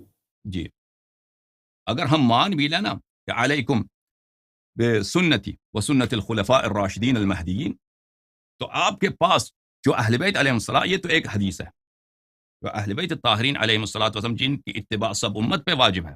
آپ نے خود کہا کہ اس پہ کوئی ایکسیپشن نہیں ہے، کوئی استثناء نہیں ہے. پھر جب ابو بکر عمر کی بات آئی تو پھر آپ کو یاد آ گئی کہ علیکم بسنتی و سنت الخلفاء الراشدین المہدیین. تو آپ کے پاس اب یہ جب آپ کی باری آئے گی ڈاکٹر صاحب، اس سوال کو نوٹ کر لیجئے کہ کون سی دلیل ہے آپ کے پاس، کہ کون سی دلیل ہے آپ کے پاس کہ یہ خلفاء الراشدین المہدیین یا اہل بیت الطاہرین علیہم السلام نہیں ہیں، جن کو بار بار آپ نے کہا کہ ہر خطبے میں فرماتے تھے کہ میری بات قرآن مجید اور اہل بیت علیہ السلام کی اتباع کرو. جو ہر خطبے میں فرماتے تھے، دیکھو کہ عزیز و عقل بھی کوئی چیز ہے، ہر خطبے میں فرماتے تھے کہ میرے بعد میں قرآن مجید اور اہل بیت علیہ السلام کی اتباع کرو، وہ خلفاء راشدین المہدیین نہیں ہے. اور اجنبی لوگ، وہ کیسے لوگ عزیزو، میں آپ کی خدمت میں دکھاؤں کہ کیسے لوگ، کن لوگوں کو یہ خلفاء راشدین المہدیین مانتے ہیں. بہت اچھی بات کر رہے ہیں. ابھی آپ مجھے گفتگو کرنا ہے. جو آپ سے سوال کیا تھا، اس سوال کا تو آپ نے جواب نہیں دیا. جو میں نے آپ سے سوال کیا کہ وہ شاورہم فی الامر، ذرا اس کو بیان کیجئے کہ اس کا خلافت سے کیا تعلق. آپ نے کہا کہ سوچ لے سمجھ آ جائے گی. جو آپ سے پوچھا تھا اس کا تو آپ نے جواب نہیں دیا. جو اب میں نے نہیں پوچھا اس کے متعلق آپ بات کرنا چاہتے ہیں نا. ہاں اتفاق رائے اور مشاورت سے منعقد ہوئی نا. ٹھیک ہے، سمجھ گئے آپ کی بات. خلافت کے خلاف یہی تو مشاورت تھی جس پر اتفاق ہو گیا سب کا. اور دوسری اجازت دیں میں آپ کی، اہل بیت کی اتباع نہیں تھی. ٹھیک ہے ڈاکٹر صاحب، آپ مجھے بات کرنے دیں. سنیے نا، جب حضرت سلمان نے اور حضرت ابو ذر نے دیکھا کہ ابو بکر صدیق کے پیچھے علی بھی کھڑے ہیں، تو وہ پھر کیوں اتباع کریں؟ تو اہل بیت کی اتباع تو اٹسلف ہو گئی. اہل بیت جس کے پیچھے چل رہی ہیں، یا اہل بیت اگر کسی کو اون کر رہے ہیں، آپ کے نزدیک وہ تقیہ کا عقیدہ ہوگا، اندر سے برا جانتے تھے. ہم تو اس عقیدے کو مولا کائنات کی شان کے خلاف سمجھتے ہیں. تو آپ بنیاد پر بات کیجئے نا. وہ بتائیے ریزسٹنس جو حضرت علی نے خلافت راشدہ کے خلاف کی تھی، وہ بتائیے. سمجھ گیا نا باتیں. آپ نے ایک ہی سوال تو نہیں کہ آپ نے بہت سارے باتیں کی ہیں، تو ایک کا جواب دوں گا تو اس پہ پہنچ جاؤں گا. اجازت دیں. یہ کہتے ہیں کہ ہم فقہ ابو حنیفہ جو ہے وہ فقہ شافعی مالکی یا اہل بیت علیہ السلام سے ماخوذ ہے اور ہم ان کو ایک جیسا نہیں سمجھتے. میرے معزز ناظرین، یہ عوام فریبانہ والی بات ہے کہ ابو حنیفہ کا فقہ اہل بیت علیہ السلام سے ماخوذ ہے. یہ کوئی ایسی بات نہیں ہے کہ ان کا فقہ اہل بیت علیہ السلام سے ماخوذ. نہ ابو حنیفہ نے یہ کبھی بات کہی ہے. آپ حکم نہ لگائیں، اجازت بات کرنے کی، اجازت بات کرنے کی، اجازت بات کرنے آپ کی. ججمنٹل نہ فرمائیں نا، آپ اپنی رائے دیں، آپ ججمنٹل نہ فرمائیں. میں نے کوئی بات ججمنٹل نہیں کی. وہ بھائی آپ نے کہا کہ ان سے ماخوذ ہے، آپ نے کہا ہے کہ ان کی فقہ اہل بیت علیہ السلام سے ماخوذ ہے، تو اس کا جواب دل سن لو. ابھی آپ نے یہ ججمنٹ دیا، اپنے فتویٰ دے دیا، اپنے رائے کا اظہار کیا کہ ان کی فقہ ان سے ماخوذ ہے بغیر کسی دلیل کے. عرض یہ ہے کہ ایک عوام فریبانہ والی بات ہے، عوام میں مشہور کر دی گئی ہے کہ انہوں نے اہل بیت علیہ السلام سے لیا. اگر آپ چاہتے ہیں کہ ہم ابو حنیفہ کا پروندہ کھول دیں، ان کا پروفائل کھول دیں آپ کی کتابوں سے، خطیب بغداد سے کتاب تاریخ بغداد سے کھول دیں، پھر وہ تو واضح ہو جائے گا کہ وہ اس کو ابو حنیفہ کی جو مکتب ہے وہ کہاں سے ماخوذ ہے. وہ اپنی کتابوں میں جا کے دیکھ لو. وہ اگر آپ چاہتے ہیں ہم دکھا دیں آپ کو تھوڑی بہت کہ آپ کے اپنے علماء، ان کے اپنے معاصرین ان کے متعلق کیا کہتے ہیں نا. کوئی کسی بات کی دلیل بھی ہونی چاہیے عزیزو کہ فلانے نے اہل بیت علیہ السلام سے اخذ کیا. ٹھیک ہے نا. اگر اخذ بھی کی ہے تو آپ ان کو چلے مان بھی لیتے نا اس نے اخذ کیا، تو آپ جو مصدر ہے، منبع ہے، ان سے کیوں نہیں لیتے؟ آپ شاگرد کے پیچھے پڑے ہوئے جن کے متعلق آپ کے اپنے علماء نے ان کی تکفیر اور ان کی تفسیق وغیرہ وغیرہ بہت ساری باتیں کی. اچھا، پھر آپ نے کہا کہ حکومت سازی قرآن مجید میں نہیں ہے. حکومت سازی قرآن مجید میں نہیں ہے. دیکھیں میرے محترم ناظرین، یہ ڈاکٹر صاحب جو ہے نا کس بیک گراؤنڈ سے آ رہے ہیں، ان کے مطالعہ کیا ہے. اب قرآن مجید کے متعلق یہ کتنی باتیں جانتے ہیں اہل بیت. شیعوں کا جو استدلال ہے قرآن مجید سے، ان باتوں کو ہی نہیں جانتے. اب کہتے ہیں حکومت سازی قرآن مجید میں نہیں ہے، تو سنت میں بھی نہیں ہے. قرآن صرف اتنا کہا ہے کہ مشورہ کر لو. تو پھر اس دین سے ناقصتر کوئی دین، اس دین سے ناقصتر کوئی دین کچھ ہے کہ سب سے بڑا جو اختلافی مسئلہ ہے مسلمانوں کا، وہ ہے مسئلہ امامت و خلافت. رسول اللہ صلی اللہ علیہ وآلہ وسلم نے اپنے مختلف خطبوں میں جو باتیں کہی ہیں میں آپ کی خدمت میں پیش کرتا ہوں، ملاحظہ فرمائیے. آپ قرآن مجید سے حکومت سازی دکھائیے. ٹھیک ہے، میں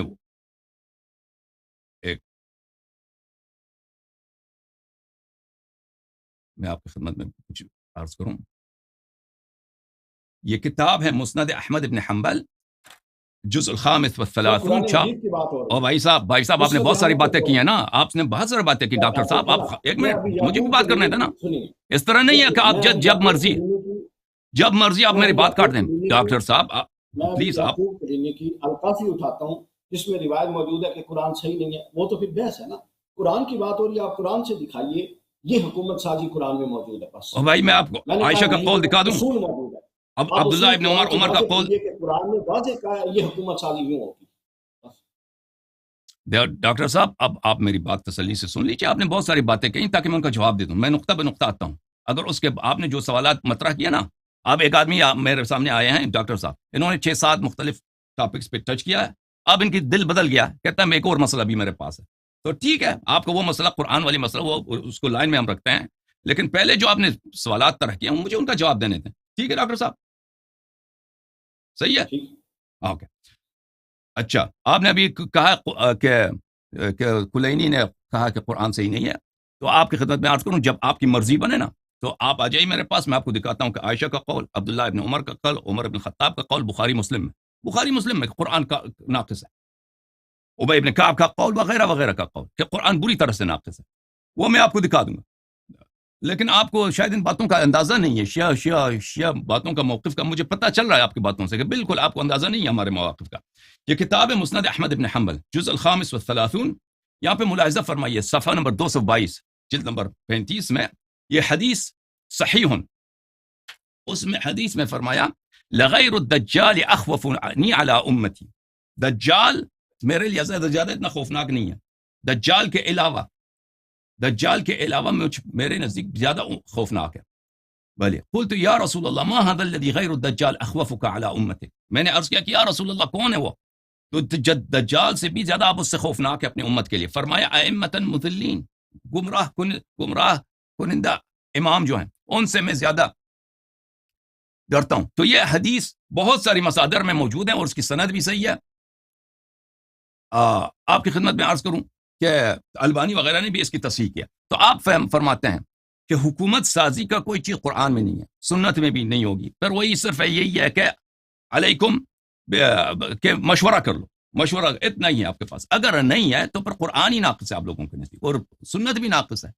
تو پھر ہمارے مذہب کی طرف آ جاؤ کہ وہاں پہ الا ماشاء اللہ قرآن اور سنت سے امامت کا مسئلہ حل ہو جاتا ہے. اتنے نصوص اتنے زیادہ ہیں کہ الا ماشاء اللہ زیادہ ہیں. اچھا نہیں, آپ نصوص پیش فرمائیے نا قرآن سے. بھائی میں نے ڈاکٹر صاحب کی خدمت میں عرض کیا کہ آپ نے 6-7 مسئلے پہ طرح کیا نا, 6-7 ان کا میں جواب دے دوں, پھر آپ کا نیا مسئلہ ابھی تو نہیں اس طرح کہ آپ مثلا 7-8 سوال مطرح کریں پھر مجھے اس کا جواب نہ دینے دیں, پھر کہتے ہیں ایک نیا سوال میں لے کے آیا ہوں. بھائی صاحب آپ کچھ تسلی کریں, کچھ صبر کریں, میں آپ کے نکات کا جواب دے دوں. دیکھیں ابھی آپ نے بنیادی سوال ہے, باقی سوال اس کے ذہن میں خود ایڈریس ہو جائیں گے. میں یہ عرض کر رہا ہوں کہ آپ اس پر تھوڑی گفتگو فرمائیے جو آپ سمجھ گیا کہ اگر یہ تو پھر قرآن ناقص ہو گیا, اگر قرآن میں حکومت سازی نہیں تو یہ تو ناقص ہو گیا, وہ بڑی بات تھی.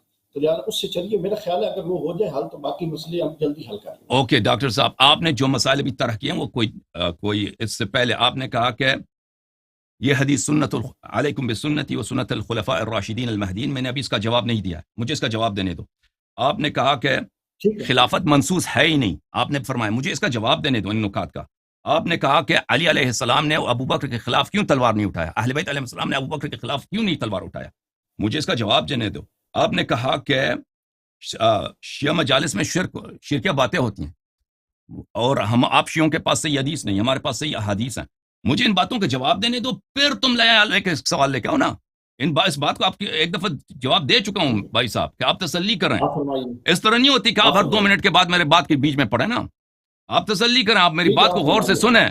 میں نے یہ باتیں بہت دفعہ کی ہیں, تو یہ کوئی میری آپ جو نکات پیش کر رہے ہیں نا یہ بہت ہی ہلکی پھلکی باتیں ہیں. یہ بات آپ کی باتیں جو ہے نا وہ خطبہ والی بات ہے, جو خطبہ وہ اپنے تقریرات میں کرتے ہیں عوام کے لیے, اس طرح کی باتیں ہیں. یہ باتیں ہم نے بہت سنی, ان کا جواب دینا میرے لیے بہت آسان ہے. اچھا میرے عزیزو, جہاں تک اس آیہ شریفہ کا تعلق ہے وشاورہم فی الامر, آیہ یہ ہے رسول اچھی طرح سے جان لے میرے محترم ناظرین کہ رسول اللہ صلی اللہ علیہ وسلم عاقل الناس, ان کا عقل سب سے کامل ہے اور وہ اللہ کی جانب سے ہادی بن کے آئے ہیں اور وہ اعلم الناس ہیں. مانتے ہیں ان باتوں کو ڈاکٹر صاحب؟ عاقل الناس اعلم الناس, ہدایت لے کے آئے ہیں. وہ جب نہیں آئے تھے کسی کے پاس ہدایت نہیں تھا, سب ان باتوں کو مانتے ہیں. جبرائیل انہی کے پاس آتا تھا, جبرائیل صحابہ کے پاس نہیں آتا تھا, مانتے ہیں ان باتوں کو. اور صحابہ کو ان کی ہدایت کی ضرورت تھی, ان کو صحابہ کی ہدایت کی ضرورت نہیں تھی. ان باتوں کو مانتے ہیں نہیں مانتے ڈاکٹر صاحب؟ آپ مانتے ہیں. تو آیہ شریفہ کو دیکھ لیجیے عزیزو, آیہ شریفہ سورہ مبارکہ یہ آل عمران میں ہے, سورہ مبارکہ آل عمران میں آیہ نمبر 159 ہے. فبما رحمت اعوذ باللہ من الشیطان الرجیم فبما رحمت من اللہ لنت لهم, اللہ کی رحمت سے آپ جو ہیں ان کے لیے نرم خو بنے ہیں. ولو كنت فظا غلیظ القلب لانفضوا من حولک, اگر آپ سخت ہوتے اور خشک مزاج ہوتے اور شدید مزاج کے بد اخلاق ہوتے, لوگ آپ کو چھوڑ کے چلے جاتے. آپ کے اخلاق بہت حسن ہے. فاعف عنہم, ان کو معاف کرو. واستغفر لهم, اور ان کے لیے استغفار کرو. وشاورہم فی الامر, اور کام میں ان کا مشورہ لے لو. فاذا عزمت فتوکل علی اللہ, اور جب کسی بات پر تم اپنا فیصلہ کر لو تو اللہ پہ توکل کرو. ان اللہ یحب المتوکلین, اللہ تعالی متوکلین توکل کرنے والوں پر سے محبت کرتا ہے. میرے محترم ناظرین, اس آیت میں ایسی کوئی بات نہیں ہے کہ ان سے مشورہ کر لو, ان کے مشورے کو قبول کرو یا آپ کو اس کی مشورے کی ضرورت ہے. یہ اس آیہ شریفہ میں آپ ہنس رہے ہیں. ابھی آپ مجھے بتائیں, ان اتبع الا ما یوحى الی, یہ تو قرآن مجید میں مقرر آیا ہے. دیکھیں عزیزو, رسول پاک صلی اللہ علیہ وسلم کس چیز کی اتباع کرتے ہیں؟ مختلف آیات میں اللہ تعالیٰ کی جانب سے پیغام ہے کہ حبیب کہہ دیجئے ان کو, ان اتبعو, کہ میں اتباع نہیں کرتا, الا ما یوحى الی, مگر اس چیز کی جو مجھ پہ وحی نازل ہوتی ہے. ٹھیک ہے نا؟ رسول اللہ صلی اللہ ان اتبع میں اتباع کرتا ہی نہیں الا ما یوحى الی. بات سنیں ابھی میری بات نہیں اجازت نہیں میں بات کر رہا ہوں. اب ان اتبع میں کبھی کسی کی اتباع نہیں کرتا الا ما یوحى الی مگر اس چیز کے کہ اللہ تعالیٰ کی جانب سے مجھ پہ وحی نازل ہوتی ہے. یہاں پہ جو آیا ہے نا کہ ان سے مشورہ لے لو کیونکہ قرآن مجید میں ملاحظہ فرمائیے میں آپ کو دکھا دوں سورہ مبارک ہے یہ جو رسول پاک صلی اللہ علیہ وسلم کے اسم مبارک سے مسمى ہے سورہ محمد صلی اللہ علیہ وآلہ وسلم میں. اس میں یہ ہے ملاحظہ فرمائیے بلی ولو نشاء لأریناکہم فلعرفتہم بسیماہم. اگر ہم چاہیں تو منافقین کو ہم دکھا دیں آپ کو منافقین کو ہم کو آپ کو دکھا دیں کہ منافقین کون ہیں تاکہ ان کے چہرے سے آپ پہچان جائیں کہ منافقین کون ہیں.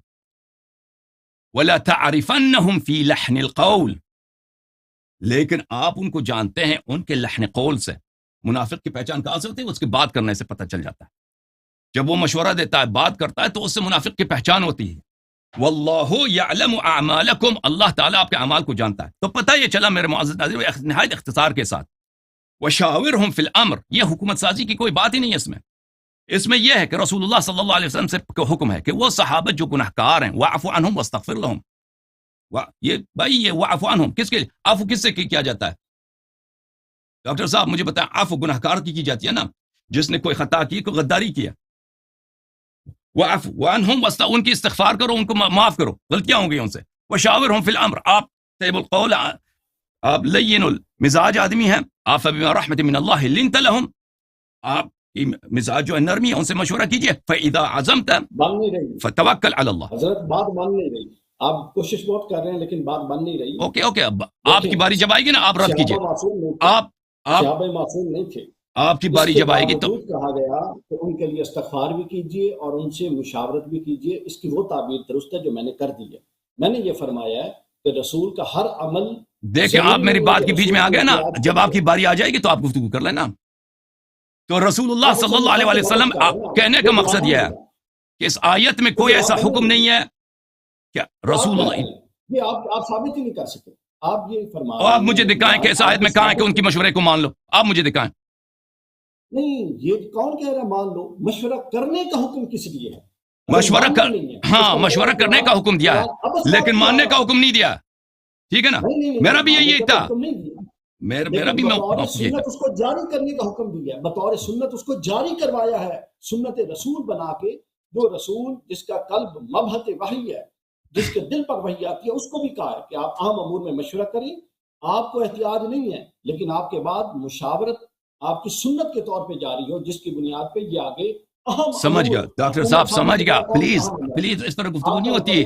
نہیں آپ مقدمہ نہیں بنا سکتے. ٹھیک ہے ٹھیک ہے. یہاں پر دیکھو عزیزو دیکھو میرے محترم ناظرین ما آمن بی من فسر القرآن برائیہ من فسر کلامی برائیہ کہ جو شخص میرے کلام کو شیعہ اور مخالفین کے نزدیک یہ متفق علیہ ہے کہ قرآن مجید کی تفسیر بالرأی یہ حرام ہے یہ بدعت ہے یہ حرام ہے بہت عظیم گناہ ہے. ہاں تو ان حضرت نے کہا ہے کہ یہ حکومت سازی کے لیے ہے یہ آیت. یہ اس کو حکومت سازی سے کوئی تعلق ہی نہیں ہے. اجازت دیں بات کرنا کہ بھائی صاحب پلیز اور ڈاکٹر صاحب دیکھیں آپ میری بات کو نہ بنائیں نا. میں نے یہ نہیں کہا کہ یہ حکومت سازی کے لیے. میں نے یہ کہا ہے یہ ہر اہم امر یہ خلافت کے لیے آپ نے کہا ہے. سازی سے بڑا بھی کوئی اہم امر ہے. حکومت سازی سے بڑا بھی کوئی اہم امر ہو سکتا ہے. میں نے یہ کہا کہ یہ ہر اہم امر کے لیے اور حکومت سازی کتنا اہم امر ہے. آپ اس کو اللہ یاری صاحب اس کو مطمئن کیجئے مجھے کہ یہ اس سے ہم کیسے گزریں. خلافت اس آیت پہ کھڑی ہے آپ اس کا انکار کیجئے. اجازت دیں میں آپ کی باتوں کا جواب دے رہا ہوں ایک ایک کر کے جواب دے دوں گا. آپ دیکھیں آپ جتنی میری بات کے درمیان کاٹیں گے نا تو اسی طرح پروگرام کا جو نظم ہے آرڈر خراب ہو.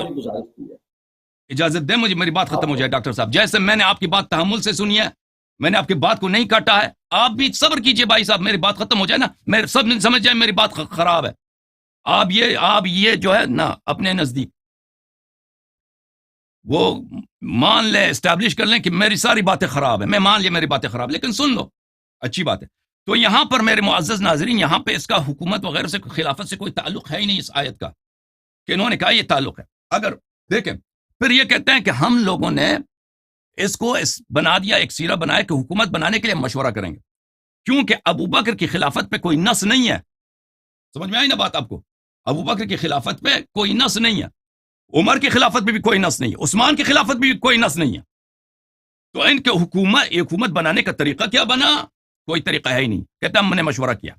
تو میرے محترم ناظرین، اگر یہ طریقہ مشورہ کرنا ہی کہتا تو رسول اللہ صلی اللہ علیہ وسلم نے کیوں منسوخ نہیں کیا؟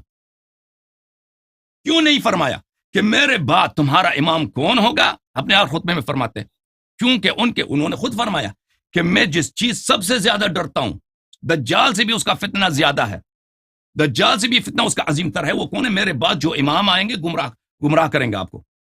تو کیوں نہیں فرمایا؟ آپ کو سمجھ آ گئی قرآن سے، پیغمبر صلی اللہ علیہ وسلم کو سمجھ نہیں آئی. انہوں نے تو صرف اہل بیت کا اتباع کا حکم دیا ہے. آپ نوٹ کریں سوالوں کو، پھر اپنی باری میں جواب دے دیں.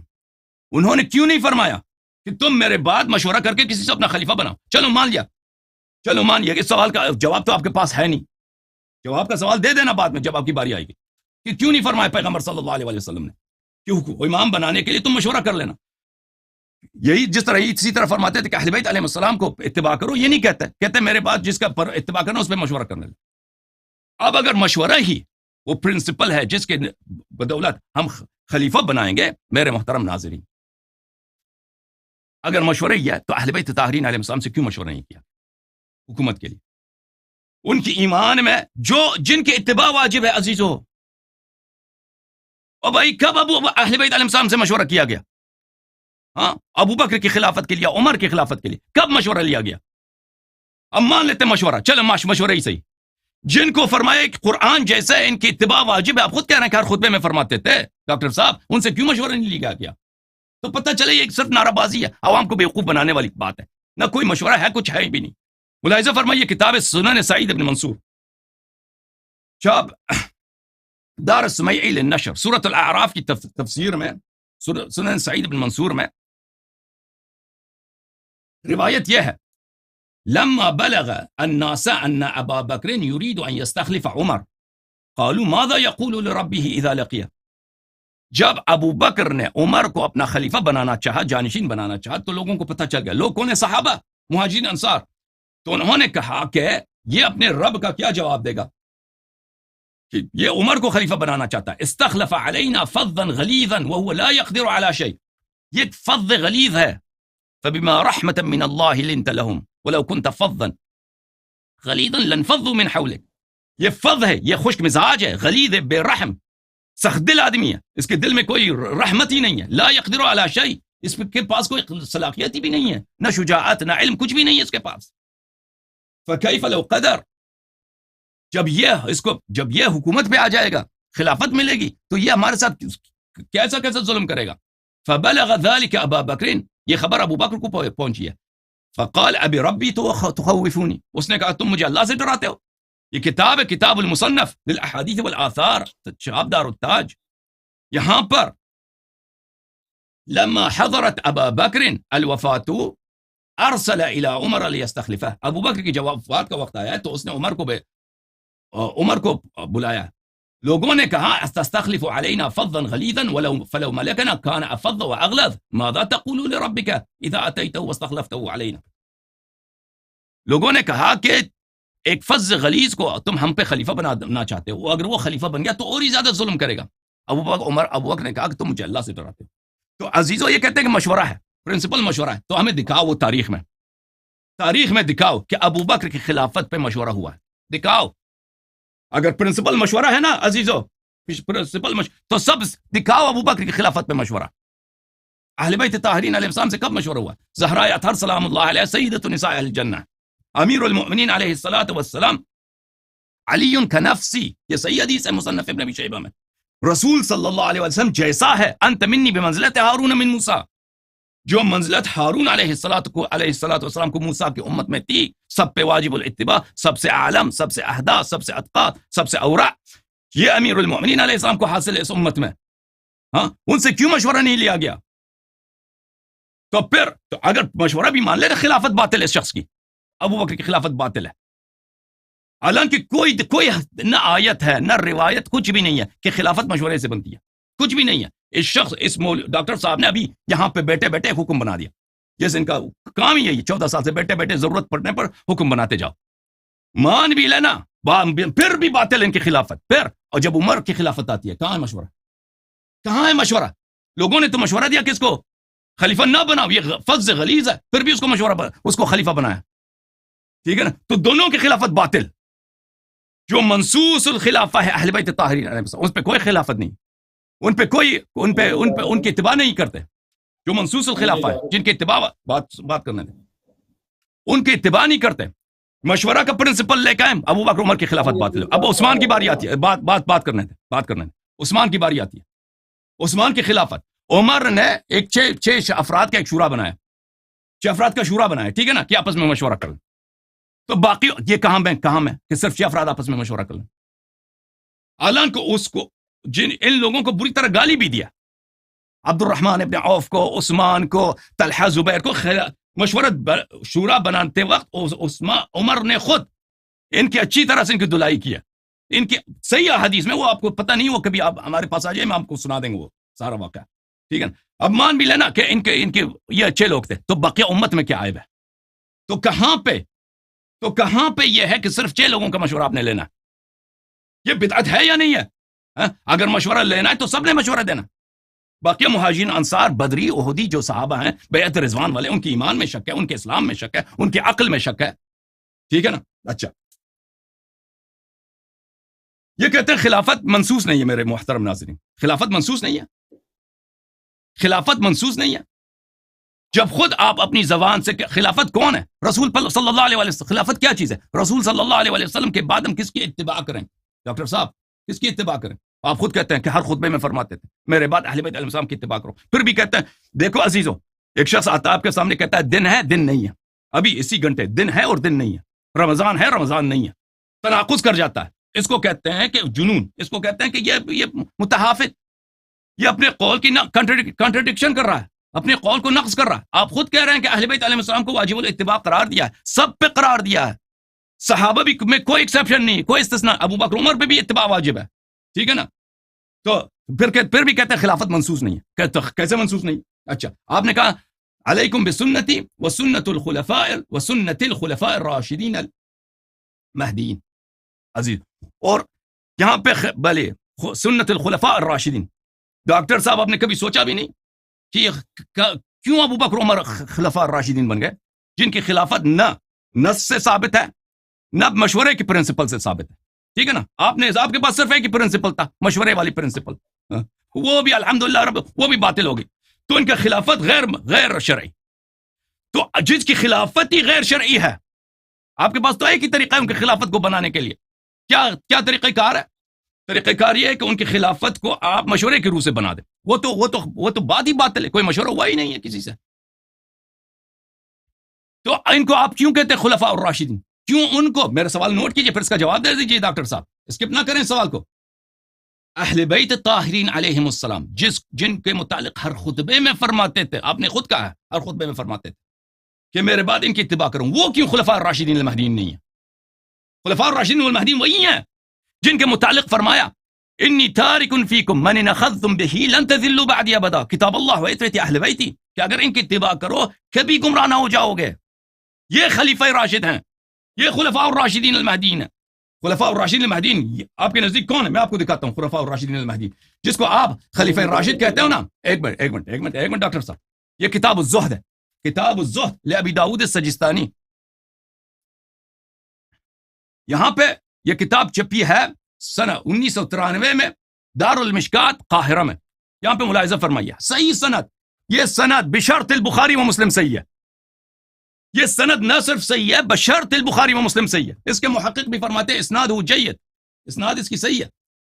ابو بکر نے جب خطبہ دیا ہے، جب خلافت اس نے سنبھالا، اس نے یہ خطبہ دیا، خطبنا ابو بکر قیس کہتے ہیں. اچھا، خطبنا ابو بکر قال ولیت امرکم ولست بخیرکم، ولیت امرکم ولست بخیرکم، میں آپ کا خلیفہ بنایا گیا ہوں لیکن میں آپ کا سب سے افضل نہیں ہوں. اچھا، یہ خود ہی باطل ہے. اگر افضل نہیں ہے تو ہٹ جاؤ، افضل کو خلیفہ بننے دو. فَإِنْ أَنَا أَحْسَنْتُ فَأَعِينُونِي، اگر میں اچھا کام کروں تو میرا تم معاونت کرنا، مدد کرنا. وَإِنْ أَنَا أَسَدْتُ فَسَدِّدُونِ، اور اگر میں غلطی کر رہا ہوں تو میں مجھے ٹھیک کر دو. یہ امام کا کام یہ ہوتا ہے. ہاں، ایک شخص وہ امام ہے جس کے متعلق رسول اللہ صلی اللہ علیہ وسلم فرماتے ہیں کہ اس کی اتباع کرو گے کبھی گمراہ نہ ہو جاؤ گے. ایک یہ ہے کہ خود کہتا ہے کہ میں ٹھیک سب سے بہتر نہیں ہوں، میں جو غلطی کروں تو تم مجھے ٹھیک کر لینا. اس کو خود ہدایت کی ضرورت ہے. پھر وہ کیا کہتا ہے؟ فَإِنَّ لِي شَيْطَانًا يَعْتَرِينِي، میرا ایک شیطان ہے تو جو مجھے پاگل بنا دیتا ہے. او بھائی، خلفاء الراشدین یہی ہے جس کا شیطان، جس کو وہ خود خطبے میں اپنی زبان سے کہتا ہے میرا شیطان مجھے پاگل کر، مجھے کنٹرول کر لیتا ہے. فَإِذَا رَأَيْتُمُونِي غَضِبْتُ فَاجْتَنِبُونِي، جب دیکھو کہ میں غضبناک ہوں تم بھاگ جاؤ، میرے نزدیک نہ آ جاؤ. لا اؤثر فی اجسادکم وابشارکم، تاکہ میں آپ کے کھال کو اور آپ کی بالوں کو چیر پاڑ نہ دوں. میرا شیطان ہے جو مجھے پاگل کر دیتا ہے. یہ خلیفہ راشد شیطان ہے، مجھے پاگل کر دے. اس سارا پاور، قدرت، طاقت، ملٹری، پولیس فورس اس کے حوالے کر دو. اور وہ خود اپنی زبان سے کہہ رہا ہے کہ میں ایسا، میرا ایسا شیطان جو مجھے پاگل کر دیتا ہے، اور جب مجھے غصہ آ جائے تم سب یہاں سے بھاگ جانا، کیونکہ میں ہو سکتا ہے کہ میں آپ کے بال بھی اکاڑ دوں اور آپ کا جو کال ہے وہ بھی میں چیر پھاڑ دوں. یہ حدیث بشرط بخاری مسلم سے، وہ سے کئی اس کے اسانید ہیں، صرف یہ سند نہیں ہے. اچھا، تو پھر یہ شخص خلیفہ راشد نہیں ہو سکتا جس کی خلافت آپ نے کہا مشورے سے نہیں تھا، ہم نے ثابت کر دیا جھوٹ ہے. اور جو خود اعتراف کر رہا ہے یہ راشد نہیں ہے، یہ اس کو خود ہدایت کی ضرورت ہے، اس کو خود شیطان سے بچنے کی ضرورت ہے. اچھا، قرآن مجید کا فرمان ہے، اسی بارے میں آپ اسی باب میں آپ سنیے. میں آپ کو قرآن مجید فرقان حمید کی، میرا ٹائم تھوڑا رہ گیا، میں نے 12 بجے جانا ہے، تو مجھے ذرا اچھی موقع بات دیں ہے، تاکہ جو ایک سوالات منٹ، بس ہیں آدھا گھنٹے آپ کا میں اس باقی. پر کچھ ان عبادی لیس علیہم، ان عبادی لیس لک علیہم سلطان الا من اتبعک من الغاوین. ٹھیک ہے نا؟ ہاں، قرآن مجید سورہ مبارکہ حجر میں کیا فرماتا ہے؟ اللہ تعالیٰ کا فرمان ہے شیطان سے، ان عبادی لیس لک علیہم سلطان، میرے بندے جو ہیں، میرے مخلص بندے، میرے پاک بندے، ان کا تیرا ان پر کوئی کنٹرول نہیں ہے. الا من اتبعک، سوائے ان لوگوں کے جو آپ کی اتباع کرتے ہیں، جو غاوین گمراہ ہیں. تو پتہ یہ چلا یہ مہدی نہیں ہے، یہ غاوین میں سے. اچھا، یہ آپ کا جواب. پھر آپ نے پوچھا ہے کہ امیر المؤمنین علیہ السلام نے، اہل بیت علیہ السلام نے ابو بکر عمر کے خلاف تلوار کیوں نہیں اٹھایا؟ ٹھیک ہے نا؟ کم از کم اپنی کتاب پڑھ لیتے ڈاکٹر صاحب، اس سے پہلے کے سوال کرتے کہ اس کی دیکھیں ابو بکر کے عمر کی خلافت پہ کوئی نص نہیں ہے، مشورے سے نہیں بنے، سیاست بازی سے بنے ان کی خلافت. یہ نص کے خلاف ان کی سیاست، ان کی حکومت بنی ہے، یعنی نص کے مخالفت میں. نص کیا ہے؟ اہل بیت علیہ السلام کی اتباع کرو، وہ امام وہ ہیں، یہ ان کی حکومت بنی ہے بغیر نص کے، نص کے خلاف. ومن لم يحكم بما انزل الله فاولئك هم الكافرون، ان کی خلافت ہی کفر ہے. یہ کوئی چھوٹی بات نہیں ہے. نص رسول صلی اللہ علیہ وسلم کو توڑنا ان کی قرآن پر ومن لم يحكم، جو حکومت نہیں کرتا بما انزل الله فاولئك هم الكافرون، ما انزل اللہ کے طریق سے جو حکومت نہیں کرتا وہ کافر ہے. وہ یہ قرآن کی نص ہے سورہ مبارکہ مائدہ میں. ان کے پاس کوئی نص تو ہے نہیں، کہتے ہیں مشورے سے بنا. مشورہ ہے، مشورہ بھی کوئی کچھ ہے نہیں، یہ بھی جھوٹی کہانی. تو پھر ان کی تصحیح کے لیے کیا دلیل لے کے آتے ہیں کہ امیر المؤمنین علیہ السلام نے تلوار کیوں نہیں اٹھایا؟ کوئی اور دلیل نہیں ملا نا.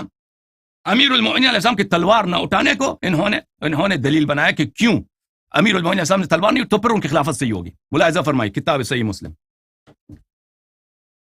یہ صحیح مسلم ہے میرے محترم ناظرین، چاپ دار الفکر، جو سنہ 1432 میں دار الفکر بیروت لبنان میں چھپی ہے. کتاب الامارہ، کتاب الامارہ. اچھا، یہاں پہ ملاحظہ فرمائیے عزیزو کہ حدیث ہے حذیفہ ابن الیمان سے رضی اللہ تعالی عنہ. رسول اللہ صلی اللہ علیہ وسلم نے فرمایا یکون بعدی ائمۃ لا یہتدون بہدای، میرے بعد ایسے پیشوا آئیں گے، خلفاء آئیں گے کہ میری ہدایت پہ نہیں ہوں گے. ولا یستنون بسنتی، اور میرے سنت پہ بھی نہیں ہے. اور جو رسول صلی اللہ علیہ وسلم کی ہدایت پہ نہیں ہے، سنت پہ نہیں، تو یہ سمجھے کہ فاجر فاسق کافر ہے. اس کے سنت پہ بھی نہیں ہے، ان کی ہدایت پہ بھی نہیں ہے. اچھا، وسيقوم فيهم رجال قلوبهم قلوب الشياطين في جثمان انس، ان میں ایسے بھی افراد ہوں گے ان خلفاء میں کہ وہ شیاطین ہیں انسان کے روپ میں، یعنی کافر سے بھی بدتر. ہم تو کافر کہتے ہیں نا، کافر سے بھی، اے خلفاء ایسے ہوں گے کافر سے بھی بدتر.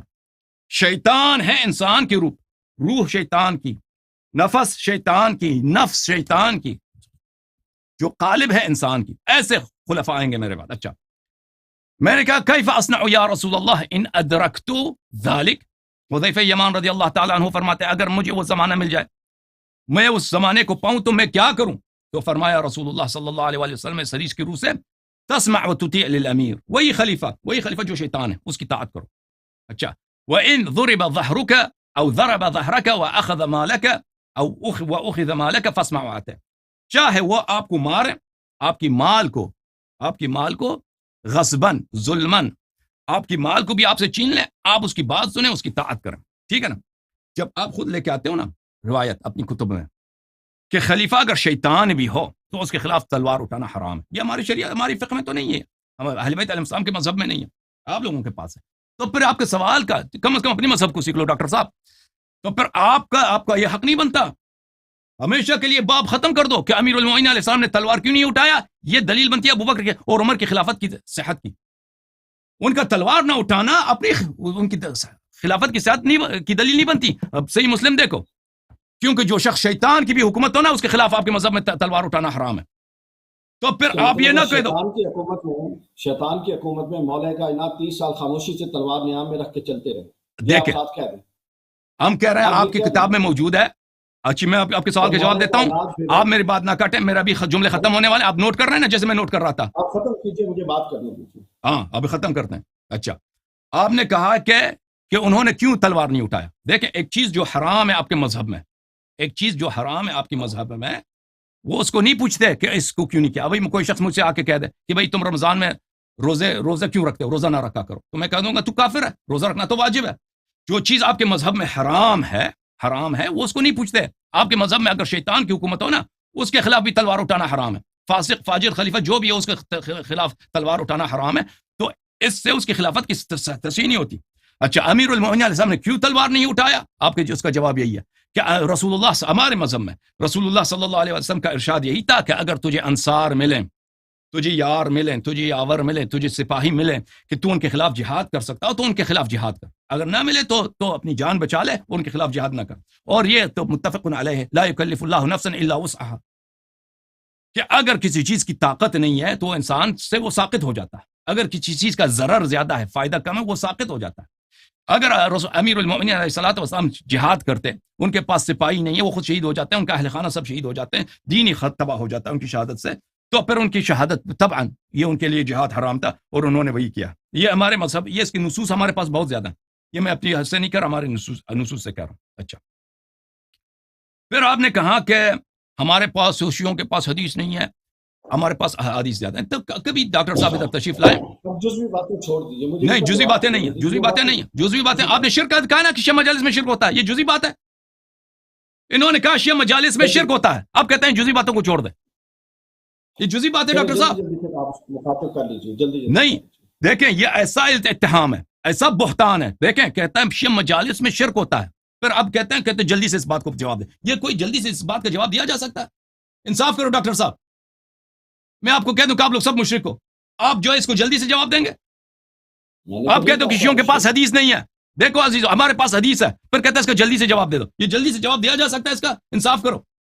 جب آپ کے پاس میں جلدی سے جواب دیتا ہوں ڈاکٹر صاحب, جب میں آپ کو واسطہ دیتا ہوں کہ جب آپ کو ٹائم ملے نا, آپ 2-3 گھنٹے ادھر آ جائیں, صرف ہم توحید پہ بات کرتے ہیں, کہ ہم دیکھیں کہ مشرک کون ہے, مسلم کون ہے, موحد کون ہے. ٹھیک ہے نا. اب بخاری مسلم کا ہم توحید کھولیں گے, آپ کے بزرگوں کی توحید کھولیں گے. آپ نے کہا کہ اسلام کا اساس توحید پر ہے اور رسالت پر اور میعاد پر ہے. ہم ہر موضوع کو, توحید کو, رسالت کو, میعاد کو ہم کھول دیں گے آپ کے سامنے, کہ آپ جانچیں گے کہ آپ لوگوں کا ایمان توحید کے متعلق کیسا ہے, ہمارا ایمان کیسا ہے. رسالت کے متعلق آپ لوگوں کا ایمان کیسا, ہمارا ایمان کیسا ہے. کہ کون فرقہ ہے جو کبائر گناہ کبیرہ موبقات رسول اللہ صلی اللہ علیہ وسلم سے اپنی صحیح کتب میں نسبت دیتا ہے, وہ کون سا فرقہ ہے, اس آگے وہ بات کرتے ہیں. اور پھر میعاد کے متعلق کہ کون سا فرقہ ہے کہ اللہ تعالیٰ کو, اللہ کہتے ہیں سب افعال اللہ کی جانب سے, پھر زنا ہوتا ہے تو اللہ کی جانب سے, وہ لواط ہوتا ہے, شراب, کفر, دنیا میں جتنے قتل غارت ہوتے ہیں اس کا ذمہ دار اللہ تعالیٰ. ان سب کا حساب کتاب لیتے ہیں, کبھی آ جانا انشاءاللہ تبارک و تعالی. اور جہاں تک حدیث کی بات ہے, ہاں تو ادھر آ جائیے جب آپ کے پاس ٹائم ہو, جلدی نہ ہونا کہ مجھے کہہ دو کہ جلدی سے جواب دینا. تو پھر میں آپ کو دکھا دیتا ہوں کہ کس فرقے کے پاس احادیث قطعی الصدور ہیں اس کس فرقے کے پاس حدیث ہے ہی نہیں ہے، اپنا نام ویسے اہل سنت رکھا ہے. جی سر بات کریں ابھی. آپ ویزا بھجوائیے، میں آ جاؤں گا انشاءاللہ. جی سر کیا فرمایا آپ نے؟ آپ ویزا بھجوائیے، میں آ جاؤں گا، بیٹھ کے بات کر لیں گے. ویزے کی ضرورت نہیں ہے، اسی طرح ابھی تشریف لائیں، اسی طرح پھر انشاءاللہ اس پروگرام کو فروغ دے دیجیے. مجھے اجازت ہے؟ جی بسم اللہ.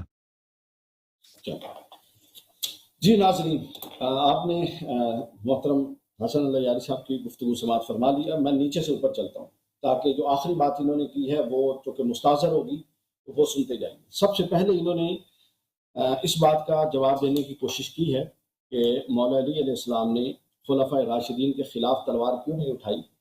اب آپ نے درمیان میں انٹرپٹ نہیں کرنا جیسے میں نے کیا ہے، آپ امید ہے خاموشی سے سنیں گے.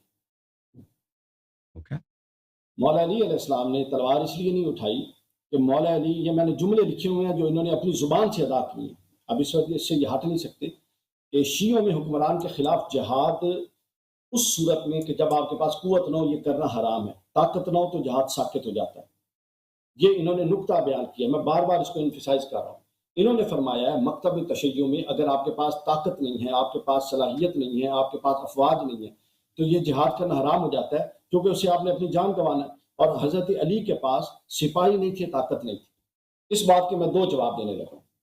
پہلا جواب تو یہ ہے کہ اگر وہ مولا علی ہے جس مولا علی کو ہم مولا علی مانتے ہیں، ٹھیک، اور وہ باطل پہ 30 سال کمپرومائز کر کے اس لیے بیٹھا ہوا ہے کہ اس کے پاس طاقت نہیں ہے اور اس کو اپنی جان کی فکر ہے، تو پھر اس مولا علی کو میں تو مولا علی نہیں مانتا.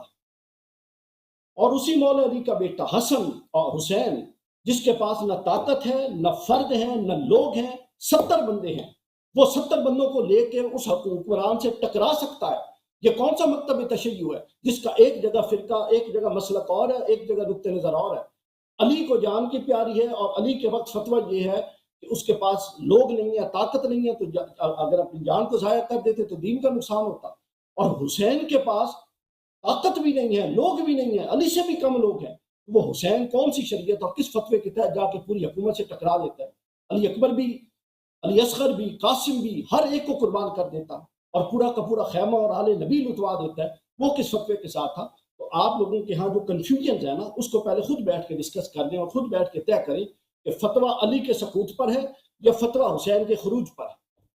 یہ دو باتیں ٹکرا گئی. آپ کا جملہ تھا، میں ریپیٹ کر رہا ہوں، آپ کا جملہ تھا کہ جب تک طاقت نہ ہو اہل تشیع میں جہاد حرام ہے، حرام ہے، حرام ہے، اور اس وقت جان ضائع ہونے کا امکان ہے. اور وہ اس لیے ہے کہ آپ جائیں گے تو آپ کے پاس یہ بے وقوف کہ آپ کے پاس طاقت نہیں ہے. تو حسین پھر کس پوزیشن میں گئے، کس سٹیٹس کے ساتھ گئے؟ امام حسین علیہ السلام کے پاس کتنی ایک طاقت تھی؟ امام حسین علیہ السلام کے پاس کتنی ایک فوج تھی؟ یا امام حسین کو مکتب تشیع کا فتویٰ نہیں پتا تھا، حالانکہ دو امام علی اور حسن حسین کے امام گزر چکے تھے. تو پہلے یہ طے کر لیں، یہ بالکل حامین کرام، یہ بالکل ایک مطلب فرضی مجھے قصہ 30 سیکنڈ دے دو، میں اس کا جواب دوں گا. 30 سیکنڈ مجھے دے دو. میری بات مکمل نہیں، میری مکمل ہوگی.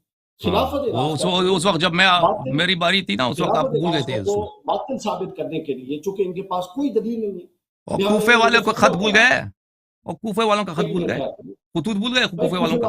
خطوں کی بنیاد پہ امیر المومنین علیہ السلام کو کتنے خط آئے تھے، کتنے خط آئے تھے امیر المومنین علیہ السلام کو ثقیفہ بنی ساعدہ کے بعد؟ بقول آپ کے شیطان صرف صف امامت پہ کھڑا اور علی خط کا انتظار کر رہا ہے. واہ، وہ آپ کی حدیث ہے. واہ، میں قربان جاؤں اس صدی پہ. اگلی بات سنیے، پہلے میری پوری بات سن لیجیے سامعین کرام، آپ نے نوٹ کرنا ہے. جب خلافت کی کوئی نص سے رد نہیں ہو سکا، کوئی معقول طریق پر رد نہیں ہو سکا، تو انہوں نے یہ فرمایا مکتب تشیع کا یہ فتویٰ ہے کہ طاقت نو آپ جہاد نہیں کر سکتے. یہ فتویٰ حسین کی باری آتی ہے تو بدل جاتا ہے، وہ علی اصغر کو بھی لے جاتا ہے، علی اکبر کو بھی لے جاتے ہیں، اور وہ سب کچھ برباد کر دیتے ہیں. اس وقت فتویٰ اور ہوتا ہے. تو یہ مکتب تشیع کا وہ تضاد ہے. خلافت کو ایم ہی رگڑ نہیں. دیکھیں، حضرت ابوبکر کو اگر آپ افضل نہیں مانتے تو نہ مانیں. اہل سنت میں بے شمار لوگ ہیں جو تفسیر علی کے قائل. لیکن اور دوسرا، مولا علی کی سیرت کہاں پر ہے؟ مولا علی نہج البلاغہ میں ایک یہودی کے آگے نہیں چلتے تھے، اس کے سفید بالوں کا حیا کرتے تھے. آپ ابو بکر عمر شیطان، یار آپ اختلاف رکھیں، ابو بکر کی خلافت سے اختلاف رکھیں، عمر کی خلافت سے، جس سے مرضی اختلاف رکھیں، اختلاف میں کوئی برائی نہیں ہے. لیکن بزرگوں کا جو عمر میں بڑے ہیں، گزر گئے ہیں، ان کا احترام تو لازم ہے. یہ طریقہ کار، یہ علی کی سیرت نہیں ہے، یہ حسن اور حسین کی سیرت نہیں ہے. اچھا، اس کے بعد میں اگلی بات، سامعین کرام اس کو نوٹ کر لیجیے کہ خلافت کا جواز نہیں تھا وشاورہم فی الامر کو انہوں نے جس طریقے سے کمزور باتوں سے اٹھایا اور میں نے صرف قرآن کی بات کی، لہذا اس بات کا جواب نہیں بن سکا۔ پھر انہوں نے فرمایا کہ علی کی علیہ السلام کی خاموشی اس لیے تھی کہ طاقت نہیں تھی، وہ بات بھی بالکل غلط ثابت ہوئی اور بے بنیاد ثابت ہوئی، چونکہ حسین کے پاس طاقت نہیں تھی اور حسین لڑے، اور پھر یہ بات اور بے بنیاد ثابت ہوتی ہے کہ حسن کے پاس طاقت تھی اور حسن نہیں لڑ کے آئے۔ اب بتائیے، حسن کے پاس طاقت تھی اور حسن ایک مطلب باطل امام کے سامنے ودڈرا کر رہے ہیں، اور حسین کی آپ کی بات 2 دفعہ رد کر دی میں نے، ایک دفعہ اس طرح رد کر دی کہ علی کے پاس طاقت نہیں تھی تو وہ چپ رہے، یہ رد ہوتی ہے کہ حسن حسین کے پاس طاقت نہیں تھی تو وہ لڑے، پھر یہی بات رد ہوتی ہے حسن کے پاس طاقت تھی امام حسن علیہ السلام کے ساتھ، پھر وہ کیوں صلح کر کے آئے؟ پہلے میری جان آپ بیٹھ کے یہ طے کر لیجئے کہ آپ لوگوں نے کرنا کیا ہے اور کس کو سچ اور کس کو جھوٹا کہنا ہے۔ دوسری بات پر میں آتا ہوں، یہ میرا خیال ہے اس پر سکہ بند بات ہو گئی ہے۔ مسلم والی کی حدیث کی بھی جواب دینا، مسلم والی حدیث کا بھی جواب دینا۔ بس میں نے بات کر دی، اگلی بات سن لیجیے۔ مسلم والی حدیث کا کیوں جواب نہیں دیتے بھائی؟ میری سب آپ کے مذہب میں قیام کرنا حرام ہے خلیفے کے خلاف، خلیفہ شیطان بھی حرام ہے، اس کا جواب دے دینا۔ مذہب کو چھوڑیں بھائی، میں اپنے اس کا جواب کیوں نہیں دے رہا بھائی؟ وہ مسلم کا بھی جواب دینا نا۔ آپ کا مذہب تھا، میں نے آپ کے سب نکات کا جواب دیا، میرے نکات کا جواب دینا۔ وہ مسلم والی حدیث کا جواب دے دو، شیطان بھی اور خلیفہ اس کے خلاف جہاد حرام ہے، اس کا جواب دینا۔ اس کا بھی دیتا ہوں، اللہ صاحب تسلی رکھیے، اس کا دے کے اٹھوں گا، نہ اٹھوں تو میرا نام بدل دیجیے، ابھی دوں گا۔ پہلی بات یہ کہ آپ کا موقف جھوٹا رد ثابت ہو گیا، آپ کا موقف کمزور ہے، چلیں جھوٹے کا لفظ سخت ہے، تو کمزور۔ خاموش ہو جاؤ تو میں جواب دیتا ہوں، ابھی خاموش ہو جاؤ، میں ابھی امام حسن امام حسین علیہ السلام دونوں کا جواب دیتا ہوں۔ اب اگلی بات سنیے، اگلی بات سنیے۔ ابھی خاموش ہو جاؤ، جواب دے دو۔ آپ نے مسلم کی حدیث پیش کی، یا مجھے ایک بات بتائیے، کوئی خدا کا خوف کرے، مسلم کے اندر سے یہ حدیث جس کے اندر نہ ابو بکر کا نام ہے نہ کچھ باطل ائمہ کا ذکر ہے، آپ ان کو باطل ائمہ میں مان رہے ہیں، چلو مان لیا آپ کی بات، میں مانتا ہوں، یہی مسلم آپ کی یہ روایت قبول ہے باطل ائمہ والی، اسی مسلم میں ابو بکر عمر کے فضائل کے بعد ہے وہ آپ کو قبول نہیں ہے، آپ اپنی مرضی کی چیز لیں گے، اپنی مرضی کی نہیں لیں گے۔ تؤمنون ببعض الکتاب وتکفرون ببعض، جو ہمیں اچھی لگے گی وہ کتاب اللہ ہے، مسلم کتاب اللہ نہیں ہے بھائی، مسلم کتاب اللہ نہیں ہے۔ آپ نے مسلم کی دلیل کیوں پیش کی؟ آپ نے اس کی دلیل کیوں پیش کی؟ اس کا مطلب یہ نہیں کہ پورا مسلم ہم مانتے ہیں۔ آپ کی اپنی غلطی ہے، اس سے علاوہ آپ نے ایک حدیث پیش کی، اس پر آپ نے فرمایا، اگر آپ نے کسی کتاب کے ایک جملے سے اتفاق کیا، لازم ضروری ہے کہ پورا کتاب صحیح ہو۔ جو آپ نے دلائل کی مسکرت کر، آپ اب اگر اس سے بڑی کیا منافقت ہے کہ آپ مسلم کی ایک حدیث کو مان رہے ہیں اور اس مسلم کے آگے 4 حدیثوں کو نہیں مان رہے۔ اگلی بات، آپ نے ایک اور کتاب کی حدیث پیش کی اور فرمایا اس کی سند مسند بخاری اور مسلم کی شرط پر ہے، بخاری مسلم کی شرط پر جو حدیث ہے جو ایک اور کتاب میں ہے وہ آپ مان رہے ہیں، اور خود بخاری مسلم میں ابو بکر اور عمر کی فضیلت کے باب ہے وہ آپ نہیں مان رہے۔ تو پہلے آپ یہ طے کر لیں کہ آپ نے کس کو ماننا اور نہیں ماننا، یہ تضادات دور کر لیں۔ اگلی بات، آپ نے فرمائی کہ عمر سخت تھے، تندخو تھے، قرآن مجید نے فرمایا ہے اشداء علی الکفار، مومن کی علامت نہیں بتائی، وہ کافروں پر سخت اور شدید ہوتے ہیں۔ اچھا، یہ کہاں پر دلیل آ گئی کہ اگر ایک بندہ تباً سخت ہو تو وہ حکمران نہیں بن سکتا؟ بھائی یہ عقل کے خلاف ہے بات، یعنی مشورہ آپ نے کہا کہ خلافت مشورے سے بنتی ہے، صحابہ نے عمر کے خلاف مشورہ دیا ہے۔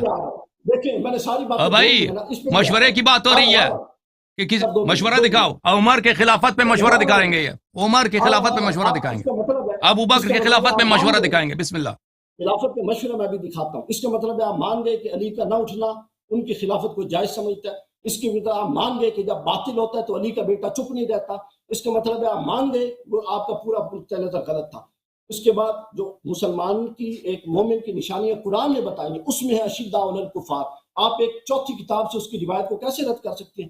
اللہ کہتا ہے مومنوں کے رحماء بینہم اشداء علی الکفار، وہ آپس میں کافروں پر شدید ہوتے ہیں، تو سخت ہونا تو بالکل یہ ایک مومن کی نشانی ہو سکتا ہے، آپ اس سے اختلاف بھلے کریں، نو پرابلم۔ اب مشورے پر آ جائیں، مشورہ یہ ہوا کہ میں دیکھ لوں کوئی اور سوال چاہتا تو نہیں، پھر مشورے کو میں آخر میں لے لیتا ہوں۔ اس کی کہتا ہے مجھ پہ شیطان طاری ہے نا، اس کا بھی جواب دینا۔ جی وہ غیر معصوم تھے نا، تو حدیث پاک میں ہے کہ حضور صلی اللہ علیہ وسلم کے خلفاء الراشدین کیسے بنا کر رسول اللہ کے علاوہ ہر شخص کے ساتھ شیطان ہے، ہر شخص کے ساتھ، چاہے وہ کوئی بھی ہو۔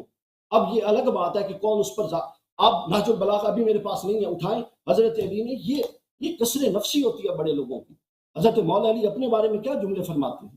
تو رسول صلی اللہ علیہ وسلم متواضع نہیں تھے؟ بڑا بنا کے پیش نہیں کرتے، ان کو کبھی دلیل نہیں بنایا جاتا۔ اچھا، اس کے بعد اگلی بات ہے جی، یہ مجھے ایک بات بتائیں، اگر آپ صحابہ کرام، ٹھیک ہے، جو اہل بیت کے خلاف صحابہ اٹھے یا وہ طبقہ، ان کی تو ہم بھی مخالفت کرتے ہیں، لیکن یار آپ نے ان چند لوگوں کے لیے پورے کے پورے طبقے کو رگڑ دیا ہے۔ مجھے ایک بات بتائیں، اہل بیت اطہار تو حضور کے گھر میں پیدا ہوئے، جب حضور دعوت لے کے کھڑے ہوئے تو کون تھا جو بدر میں جا کے لڑتا رہا؟ کون تھا جو احد میں لڑتا رہا؟ کون تھا جو آپ ان کی وہ انسان تھے، ان سے غلطیاں خامیاں ہو سکتی ہیں، آپ وہ دو چیزیں لیتے ہیں اور ساری کی ساری اس پہ کر دیتے ہیں اور پوری قوم کو دھوکے میں ڈالا ہوئے۔ وہ کون تھے جو بدر و حنین میں جا کے لڑے تھے؟ ائمہ اہل بیت تو بعد میں تشریف لائے سارے کے سارے، مولا علی ساتھ تھے ہر جگہ، وہ باقی جو اتنے لوگ تھے لڑنے والے وہ سارے کہاں گئے؟ ان میں سے 4 باتوں سے آپ کو اختلاف ہو گیا، انہوں نے خلافت کی پیروی کی تو آپ نے پورے کے پورے طبقات کو نگیٹ کر دیا، یہ درست نہیں ہے، یہ غلط ہے۔ اب آ جائیں گی بخاری مسلم، آپ بالکل نہ پیش کیا کریں، کیونکہ آپ اگر کوئی بخاری مسلم کی روایت پیش کریں گے تو پھر آپ کو ماننا پڑے گا کہ اگلی بخاری کی روایت بھی ٹھیک ہے، نہیں تو یہ تو بات نہ ہوئی۔ آپ کی مرضی کی کوئی بات آئے تو وہ قبول ہے، آپ کی مرضی کی نہ آئے تو وہ قبول نہیں ہے۔ اس کے بعد اب آ جائیں مشاورت پر۔ مشاورت کے حوالے سے حضرت علی کو ناراضگی تھی، بالکل اس بات کا اس کے اندر موجود ہے بخاری کے اندر اور دیگر کتب کے اندر۔ حضرت ابوبکر کی خلافت ایک ایسا حادثاتی موقع بن گیا، انصار کہتے تھے ہمارا خلیفہ ہوگا حضور کی وفات کے بعد، اور مہاجرین کہتے تھے ہمارا ہوگا۔ اس نزاعی کیفیت میں انسان ہے، اس نے جو بہتر سوچا، اس نے اس اجتماعیت کو قائم رکھنے کے لیے ایک فیصلہ کر لیا۔ اس فیصلے سے کس کو اختلاف ہوا؟ پھر وہی بات، آپ نے یہ بتایا ہی نہیں کہ حضرت علی نے رجسٹ کیا کیا۔ خلافت مشاورت پر قائم ہوئی اور اس مشاورت کے خلاف علی نے رجسٹ نہیں کیا۔ آپ کی دلیل ہے کہ علی کے پاس چونکہ طاقت نہیں تھی، میں اس دلیل کو رد کر چکا ہوں کہ وہ اگر نقطہ ٹھیک ہوتا تو حسین بھی نہ نکلتے، میں رد کر چکا ہوں، چونکہ جو باطل ہوتا ہے حسن کی دیکھ لیں، حسین کی سنت دیکھ لیں، اس کے ساتھ نکلتا ہے۔ اور علی کے وہ بیٹے تھے، افضل نہیں تھے علی سے، حسن اور حسین، مفضول یہ کام کر رہے ہیں اور افضل باطل پہ خاموش ہو کے بیٹھا ہے۔ افضل کے سامنے شیطانی حکومت ہے، وہ مولا کائنات بھی ہے، ٹھیک ہے، اور وہ جناب باطل بھی برداشت کر رہا ہے۔ یعنی یہ تو آپ ایک بزدل بندے کی تصویر کشی کرتے ہیں اور معاذ اللہ تصویر مولا کائنات کے سامنے رکھتے ہیں۔ یار یہ ہاتھ جڑے ہوئے ہیں، کچھ خدا کا خوف کر لیں، کچھ مطلب وہ روایتیں گھڑیں جو مولا علی کی سٹیٹس پر تو پوری اتریں، ان کی شخصیت پر تو کم از کم اللہ یاری بھائی پوری اتریں، مسلک اپنا رکھیں، مکتب اپنا رکھیں، لیکن کم از کم بنیاد تو وہ بنائیں مولا علی کو اور خلافت کو ریجیکٹ کرنے کی۔ آپ کہیں ہم نہیں مانتے، بس ہم یہ سمجھتے ہیں مولا علی پہلا خلیفہ ہونے چاہیے۔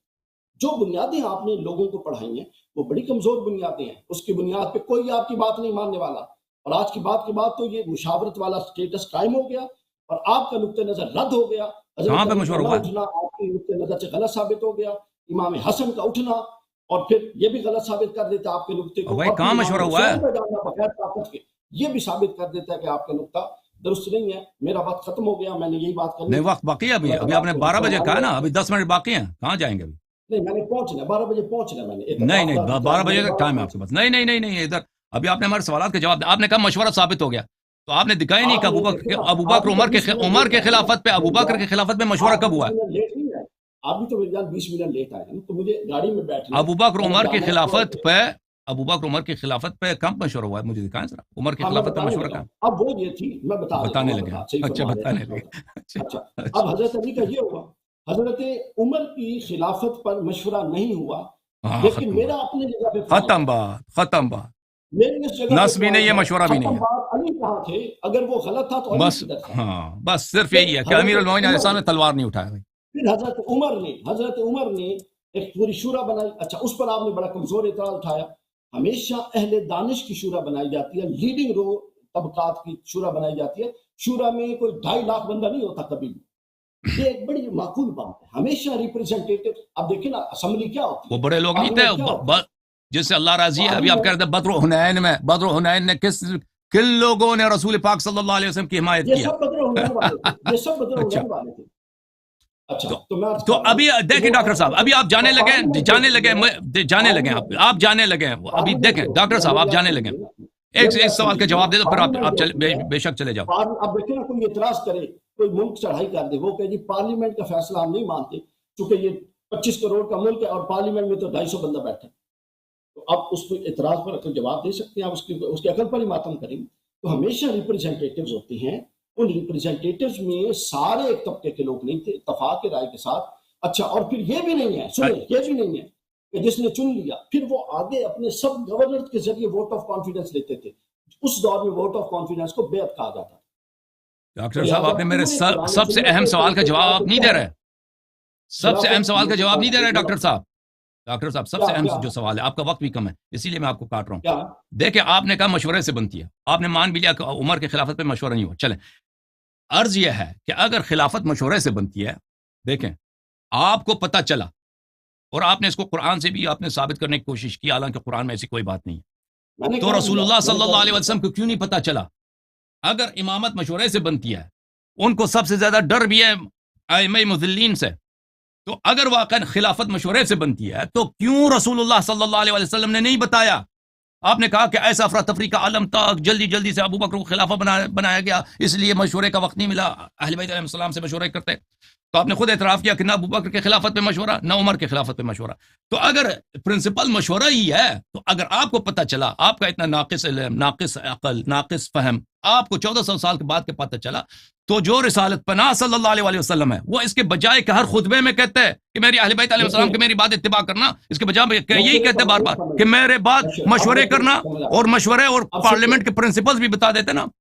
اب مشورے کا حکم سمجھ لیں. مشورے کا حکم یہ ہے وہاں پر اگر اس وقت 2.5 لاکھ اپنا حضرت عمر کے دور میں 22 لاکھ مربع میل سے سلطنت پھیل چکی تھی اور حضرت علی کے دور میں اور زیادہ پھیل چکی تھی، تو کیا اس وقت جو 26 27 28 لاکھ مربع میل کے لوگ تھے ان سب کو بلوا لیتے کہ 28 لاکھ مربع بھائی سوال یہ ہے کہ پیغمبر نے کیوں مشورے کا حکم نہیں دیا خلافت کے لیے؟ بھائی ایک واقعہ سنیں ہمیشہ معقول طریقہ یہ ایک واقعہ ہوا، اس پر ایک اتفاق ہوا، اس کو پھر پبلک اوپینین پبلک میں فلوٹ کر دیا گیا، پبلک سے ریزسٹنس آنا اس کے خلاف رائے ہو گیا، پبلک کا قبول کرنا اس مشورے کی حمایت ہوگی، تو یہ مشورہ ہو گیا.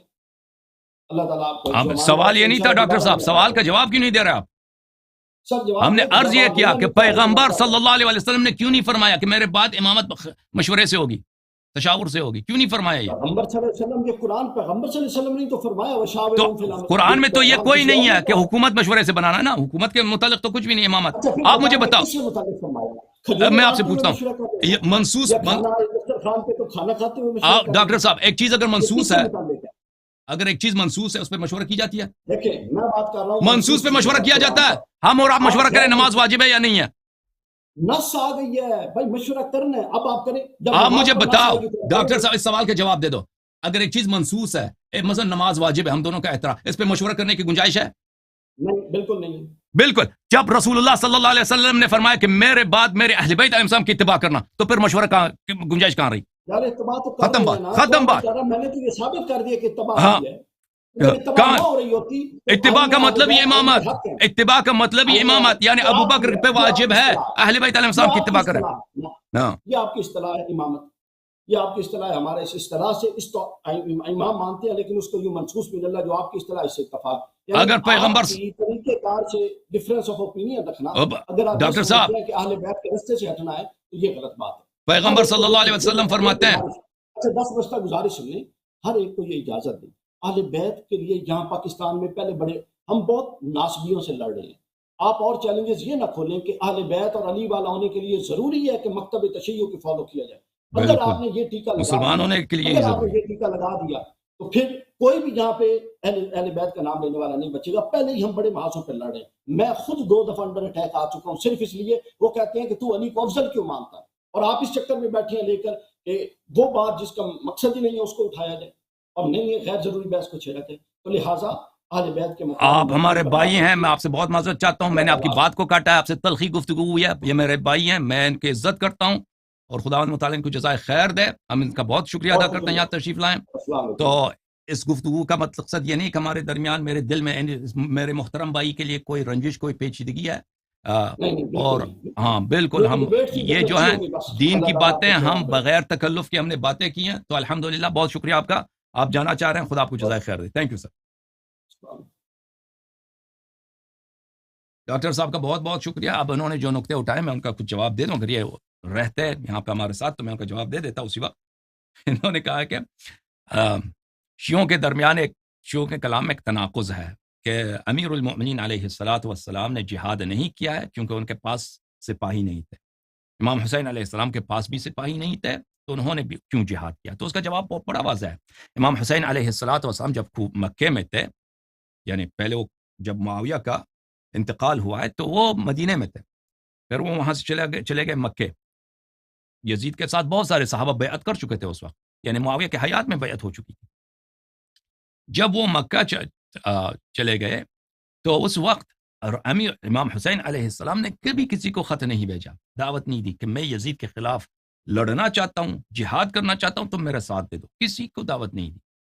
کوفے والوں نے خود امام حسین علیہ السلام کو خط پہ خط بھیجے کہ آپ تشریف لائیں، ہم آپ کی نصرت کریں گے، آپ کے لیے یہاں پہ لشکر آمادہ ہے.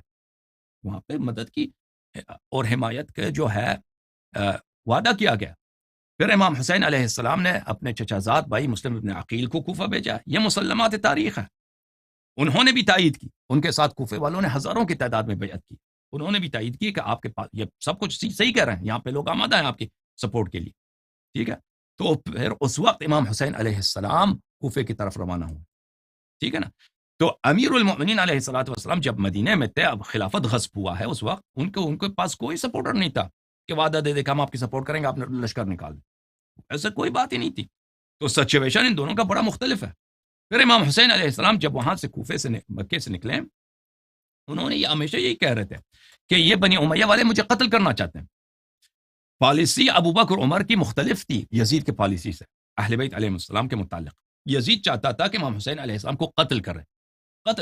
وہ اپنے اس کے جو چچا وغیرہ مارے گئے تھے بدر میں، اس کا انتقام لینا چاہتا تھا. ابو بکر عمر کی یہ پالیسی نہیں تھی. ابو بکر عمر کی پالیسی یہ تھی کہ علی علیہ السلام اگر ہمارے خلاف تلوار نہیں اٹھاتے ان کو رہنے دو، اگر وہ کچھ ہمارے خلاف کچھ کرتے نہیں ہیں تو ان کو رہنے دو. تو یہ بھی ایک بڑا فرق ہے کہ اس طرح نہیں تھا کہ امیر المؤمنین علیہ السلام کو اپنی جان کا خطرہ تھا قتل ہونے کا. اگر وہ تلوار نہیں اٹھاتے تو وہ آرام سے رہ سکتے. امام حسین علیہ السلام کے لیے یہ گنجائش نہیں تھی. امام حسین علیہ السلام بار بار کہتے ہیں لو ترک القتال لنام. اگر پرندے کو رہنا یہ ایک ضرب المثل ہے، اگر پرندے کو رہنے دیا جائے وہ اپنے گھونسلے میں سوئے گا. اگر یہ مجھے اگر رہنے دیں کہ میں اپنی زندگی گزاروں، میں اپنے شہر میں جا کے اپنی زندگی گزاروں گا، لیکن یہ مجھے قتل کرنا چاہتے ہیں. تو پھر امام حسین علیہ السلام جب مکے سے کوفے کی طرف روانہ ہوئے تو کربلا میں ان کا راستہ کاٹا گیا ابن زیاد کی فوج نے. بڑا مشہور ہے واقعہ. اور وہاں پر کوفے والوں نے مدد کرنے سے انکار کیا تھا. کوفے والے سب اب انہوں نے اپنا سب وعدے توڑ دیے. مسلم ابن عقیل سے جو بیعت کیا تھا وہ سب توڑ دیے انہوں نے. تو اس وقت امام حسین علیہ السلام نے پھر بھی کہا کہ میرے خلاف نہ اٹھو. بار بار کہہ دیا کہ میرے اولاد کو کیوں تم قتل کرتے ہو. امام حسین علیہ السلام کا یوم عاشور، اس سے پہلے خطبے کافی مشہور ہیں کہ میں نبی صلی اللہ علیہ وسلم کا نواسا ہوں، تم مجھے میرے قتل پہ کیوں تلے ہوئے ہو، مجھے چھوڑ دو، مجھے رہنے دو. لیکن ان لوگوں نے نہیں دیا امام حسین علیہ السلام کو. وہ کہتے تھے کہ آپ غلامی یزید کی قبول کریں. ان دونوں کلام میں بڑا فرق ہے. ابو بکر عمر امیر المؤمنین علیہ السلام کو عزت کے ساتھ رہنے دے رہے ہیں کہ اپنے وہ گھر میں رہیں، ہمارے خلاف تلوار نہ اٹھائیں. یزید یہ نہیں دے رہا. یزید کہہ رہا ہے کہ اس کو قتل کرنا ہے بارہا، یا اس کو ہاتھ باندھ کے قتل کرنا ہے اسیری میں، غلامی میں، یا اس کو اسی طرح اس کے اہل خانہ کے ساتھ میدان جنگ میں. تو امام حسین علیہ السلام نے شہادت کا راستہ اختیار کیا. امام حسین علیہ السلام نے کبھی لوگوں کو دعوت نہیں دی کہ تم آ جاؤ میرے ساتھ، ہم یزید کے خلاف، یعنی جب تک مکے میں تھے. جب کربلا میں وہ محاصرے میں آ گئے تو اس وقت انہوں نے بہت کوشش کی کہ لوگ ان کے ساتھ دیں، لوگ یزید کو چھوڑ کر ان کی حمایت کریں، لیکن وہ لوگوں نے نہیں مانا، ان کے سپورٹر نہیں بنے. اور انہوں نے یہ بھی پیشکش کی کہ اب مجھے رہنے دو، مجھے رہنے دو، لیکن ان لوگوں نے نہیں رہنے دیا. یعنی کہ کوئی راستہ ہی نہیں چھوڑا ان کے لیے سوائے اس کے یا تم قتل ہو جاؤ یہاں پر، یا یزید یا عبید اللہ ابن زیاد کی غلامی قبول کرو. عبید اللہ ابن زیاد ابن مرجانہ اس کی غلامی قبول کرو. ٹھیک ہے نا. تو ان دونوں میں بڑا فرق ہے. امام حسن علیہ السلام نے کیوں معاویہ کے خلاف جہاد نہیں کیا؟ اسی لیے کہ جیسے کہ امیر المؤمنین علیہ السلام نے ابو بکر کے خلاف جہاد نہیں کیا، کیونکہ ان لوگ ان کے ساتھ چھوڑ چکے تھے. ان کا جو چچا زاد بھائی تھا، ان کے فوج کا کمانڈر تھا عبید اللہ ابن عباس. معاویہ نے ان کو پیسہ دیا، انہوں نے بھی اپنے فوج لے کے معاویہ سے ملے. عراق والوں نے بری طرح غداری کی ہے امام حسن علیہ السلام کے ساتھ، امام حسین علیہ السلام کے ساتھ. وہ یہی چاہتے ان کی معاویہ سے انہوں نے بہت سارے فوج کے سرداروں نے خط لکھا تھا کہ امام حسن علیہ السلام کو ہم ہاتھ ان کا باندھ کے آپ کے پاس یسیر کے طور پہ تسلیم کریں گے. تو امام حسن علیہ السلام کے پاس کوئی چارہ ہی نہیں تھا اپنی جان بچانے کے لیے اور اپنے شیعوں کی جان بچانے کے لیے، سوائے اس کے کہ معاویہ کے ساتھ وہ صلح کرتے. تو شیعہ نقطۂ نظر سے ایک واقعہ کافی واضح ہے کہ یہاں پر جہاد کی طاقت نہیں ہے، جہاد ساقط ہے. جیسے رسول اللہ صلی اللہ علیہ وسلم مکے میں تھے، مکے میں بتوں کی پوجا ہو رہی ہے، کعبہ بت خانہ ہے، رسول اللہ صلی اللہ علیہ وسلم صاحب غیرت ہیں، امیر المؤمنین علیہ السلام سے زیادہ وہ شجاع ہیں، امیر المؤمنین علیہ السلام سے زیادہ وہ صاحب غیرت ہیں، وہ تلوار نہیں اٹھاتے مکہ والوں کے خلاف. کیوں؟ کیونکہ ان کے پاس ساتھی نہیں ہے جہاد کے لیے. ٹھیک ہے. اچھا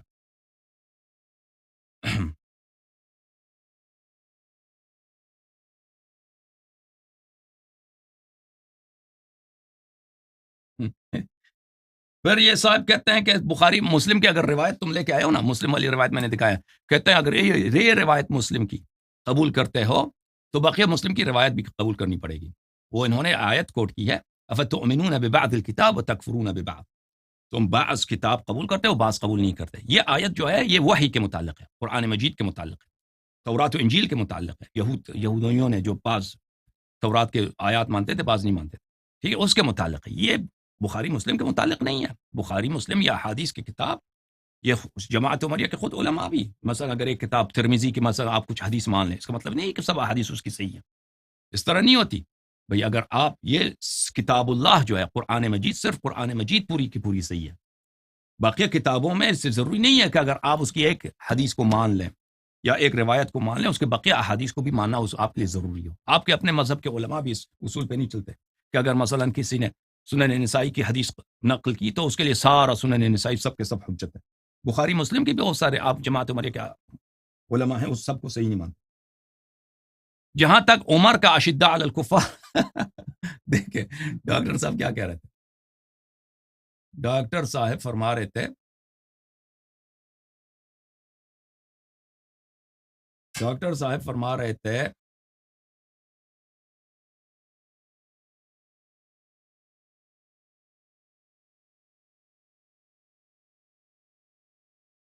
کہ عمر کو جو صحابہ نے کہا کہ یہ فظ غلیظ ہے، تو یہ تو اچھی بات ہے، اشداء علی الکفار ہونی چاہیے.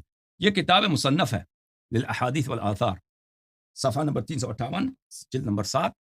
قال استخلف علينا فظا غليظا فلو ملكنا كان افظ واغلظ. تم ہم پہ خلیفہ بنا رہے ہو اس شخص کو جو فظ غلیظ ہے، جو سخت دل ہے اور بے رحم ہے اور خوش مزاج ہے. اگر وہ ہمارا خلیفہ بن جائے تو وہ زیادہ سخت دل اور بے رحم بن جائے گا. تو یہ بات نہیں ہو رہی ہے. وہ صحابہ جو تھے جو مشورہ دے رہے تھے ابو بکر کو کہ عمر کو خلیفہ نہ بنانا، عمر کو خلیفہ نہ بنانا. تو یہ جو مشورہ دے رہے تھے یہ اس لیے نہیں دے رہے تھے کہ عمر جو ہے وہ کفار کے خلاف بڑا دلیر آدمی ہے. وہ پاگل نہیں تھے. اور کہاں ہے دلیری عمر کی کفار کے خلاف؟ عمر کی دلیری کفار کے خلاف کہاں؟ اچھا وہ بھی ہم اس کی دلیری دکھائیں گے آپ کو. تو یہاں پہ جو فظ غلیظ کہہ رہا ہے وہ مسلمانوں پہ فظ غلیظ ہے. اور اس کے علاوہ انہوں نے خود قبول کیا کہ کہتے ہیں ابو بکر عمر کے خلافت پہ کوئی مشورہ نہیں ہوا. تو عمر کی خلافت آپ کے پاس ایک ہی پرنسپل ہے نا، یا تو نس ہونی چاہیے، عمر کی خلافت پہ کوئی نس نہیں ہے، ابو بکر کی خلافت پہ بھی نس نہیں ہے، اور یا تو مشورہ ہونا چاہیے، مشورہ بھی نہیں. اچھا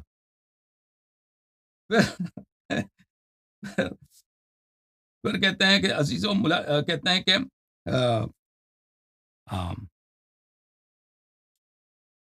مشورہ، دیکھو عزیزوں، مشورہ منصوص پہ مشورہ نہیں ہوتا.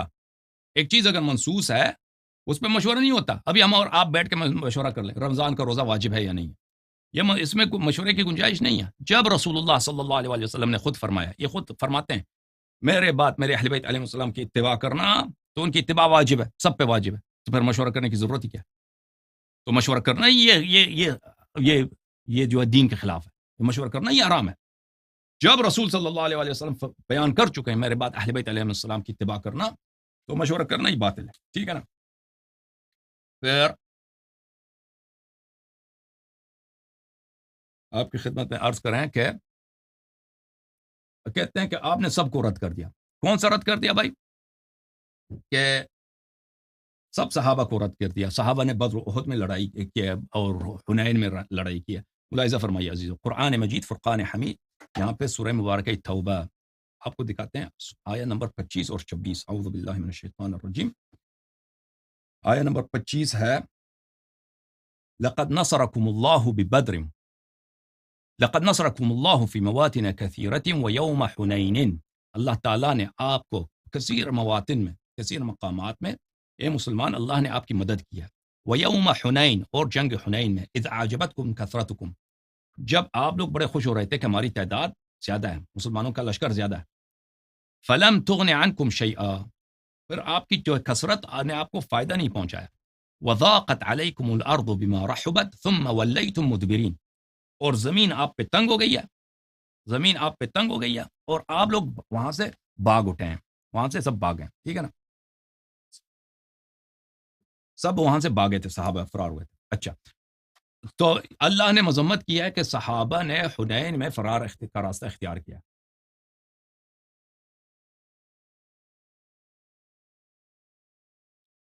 ملاحظہ فرمائیے, یہ کتاب ہے صحیح بخاری, چھاپ دار السلام, جلد نمبر 4, مترجم ہے شیخ حافظ عبد الستار الحماد. یہاں پہ آپ کو لے کے چلتے ہیں میرا محترم ناظرین, صفحہ نمبر 367 میں. ہم منتظر ہیں, یہاں پہ کوئی مولوی صاحب تشریف لانا چاہ رہے تھے, وہ کہہ رہے تھے کہ 12 بجے آئیں گے, ابھی تک وہ نہیں آئے. ایک مولوی تھے, کہاں ہے مولوی صاحب ہمارے, وہ آج مناظرے کا انہوں نے بڑا, میں نے دیکھا پوسٹر وغیرہ لگایا تھا کہ ہم نے اللہ یاری کو چیلنج دیا ہے اور اللہ یاری کا چیلنج بھی قبول کیا. وہ ابھی منتظر ہیں کہ وہ آ جائیں, ابھی تک نہیں آئے. اچھا, یہ بخاری ہے, حدیث نمبر 4322. ترجمہ ملاحظہ فرمائیے, بخاری کا جو ترجمہ ہے ملاحظہ فرمائیے. یہ ابو قتادہ سے مروی ہے کہ انہوں نے کہا جب جنگ حنین ہو رہی تھی تو میں نے ایک مسلمان کو دیکھا جو ایک مشرک سے لڑ رہا تھا. جب ایک دوسرے مشرک کو پیچھے سے دھوکہ دے کر اس کو قتل کرنا چاہتا تھا, میں جلدی سے تھاگ لگانے والے مشرک کی طرف گیا تو اس نے مجھے مارنے کے لیے ہاتھ اٹھایا. میں نے اس کا ہاتھ تلوار سے کاٹ دیا. پھر اس نے مجھے اس قدر زور سے دبایا کہ میں نے موت کا خطرہ محسوس کیا. آخر کار وہ سست پڑ گیا اور اس نے مجھے چھوڑ دیا. پھر میں نے اسے دور ہٹا کر قتل کر دیا. اسی دوران میں مسلمانوں میں اضطراب پیدا ہوا تو میں بھی اسی اضطراب کی زد میں آ گیا. اضطراب دیکھیں, یہ جو اضطراب کا بتا رہا ہے نا, یہ غلط ترجمہ کر رہا ہے. عربی جو لفظ ہے وَانْهَزَمَ الْمُسْلِمُونَ وَانْهَزَمْتُ مَعَهُمْ, وہی جو قرآن میں سورہ توبہ میں آیہ نمبر 25, 26, 27 میں ہے کہ مسلمانوں نے جنگ حنین میں فرار کیا ہے. تو دیکھو اس مولوی حماد کی شیطنت دیکھو, وَانْهَزَمَ الْمُسْلِمُونَ وَانْهَزَمْتُ مَعَهُمْ, مسلمان فرار ہو گئے, میں بھی مسلمانوں کے ساتھ میں بھی فرار ہو گیا. تو اس کو اس طرح ترجمہ کیا کہ مسلمان مضطرب ہو گئے اور میں بھی اضطراب میں آ گیا, اضطراب کی ضد میں بھی آ گیا. تو یہ شیطنت ہے ان کے ترجمے میں. ترجمہ یہ ہے کہ میں بھی فرار ہو گیا, مسلمان بھی فرار ہو گئے. وہی کون سا فرار جس میں قرآن نے کہا ثم بلی وضاقت الارض علیکم بما رحبت, زمین آپ کے لیے تنگ ہو گئی تھی, زمین جو بہت وسیع آپ کے لیے تنگ ہو گئی تھی. بلے ثم ولیتم مدبرین, اور پھر آپ لوگ بھاگ گئے. اچھا, تو اس کو بھاگنے کو جو ہے اس نے ترجمہ کیا کہ اضطراب. دیکھیں ان کے مولوی کیسے ان کو بیوقوف بناتے ہیں. میں نے اچانک میں نے اچانک عمر کو لوگوں میں دیکھا تو ان سے پوچھا کہ لوگوں کا کیا حال ہے. انہوں نے فرمایا اللہ کا ایسا ہی حکم ہے. قال امر اللہ, اللہ کی جانب سے اللہ کا حکم ہے. اللہ کا حکم یہ نہیں ہے کہ تم فرار کرو. میں نے عمر کو بھی دیکھا. تو بھائی صاحب آپ کہہ رہے ہیں نا کہ صحابہ نے جنگ کیا, مانتے ہیں صحابہ نے جنگ کیا, ان میں سے بعض صحابہ نے جنگ کیا, سب نے جنگ نہیں کیا, بعض صحابہ تھے بھاگنے والے. تو یہ آپ کی بخاری کی حدیث ہے کہ عمر بھاگنے والوں میں تھا. عمر بھاگنے والوں میں تھا جن کا جو ہے اللہ رسول, جن کا جو ہے وہ مذمت کیا کس نے کیا, اللہ تعالیٰ نے قرآن مجید میں کیا. اچھا, ایک مولوی صاحب تشریف لائیں, ظاہر مولوی ہیں, میں نہیں جانتا ان کو,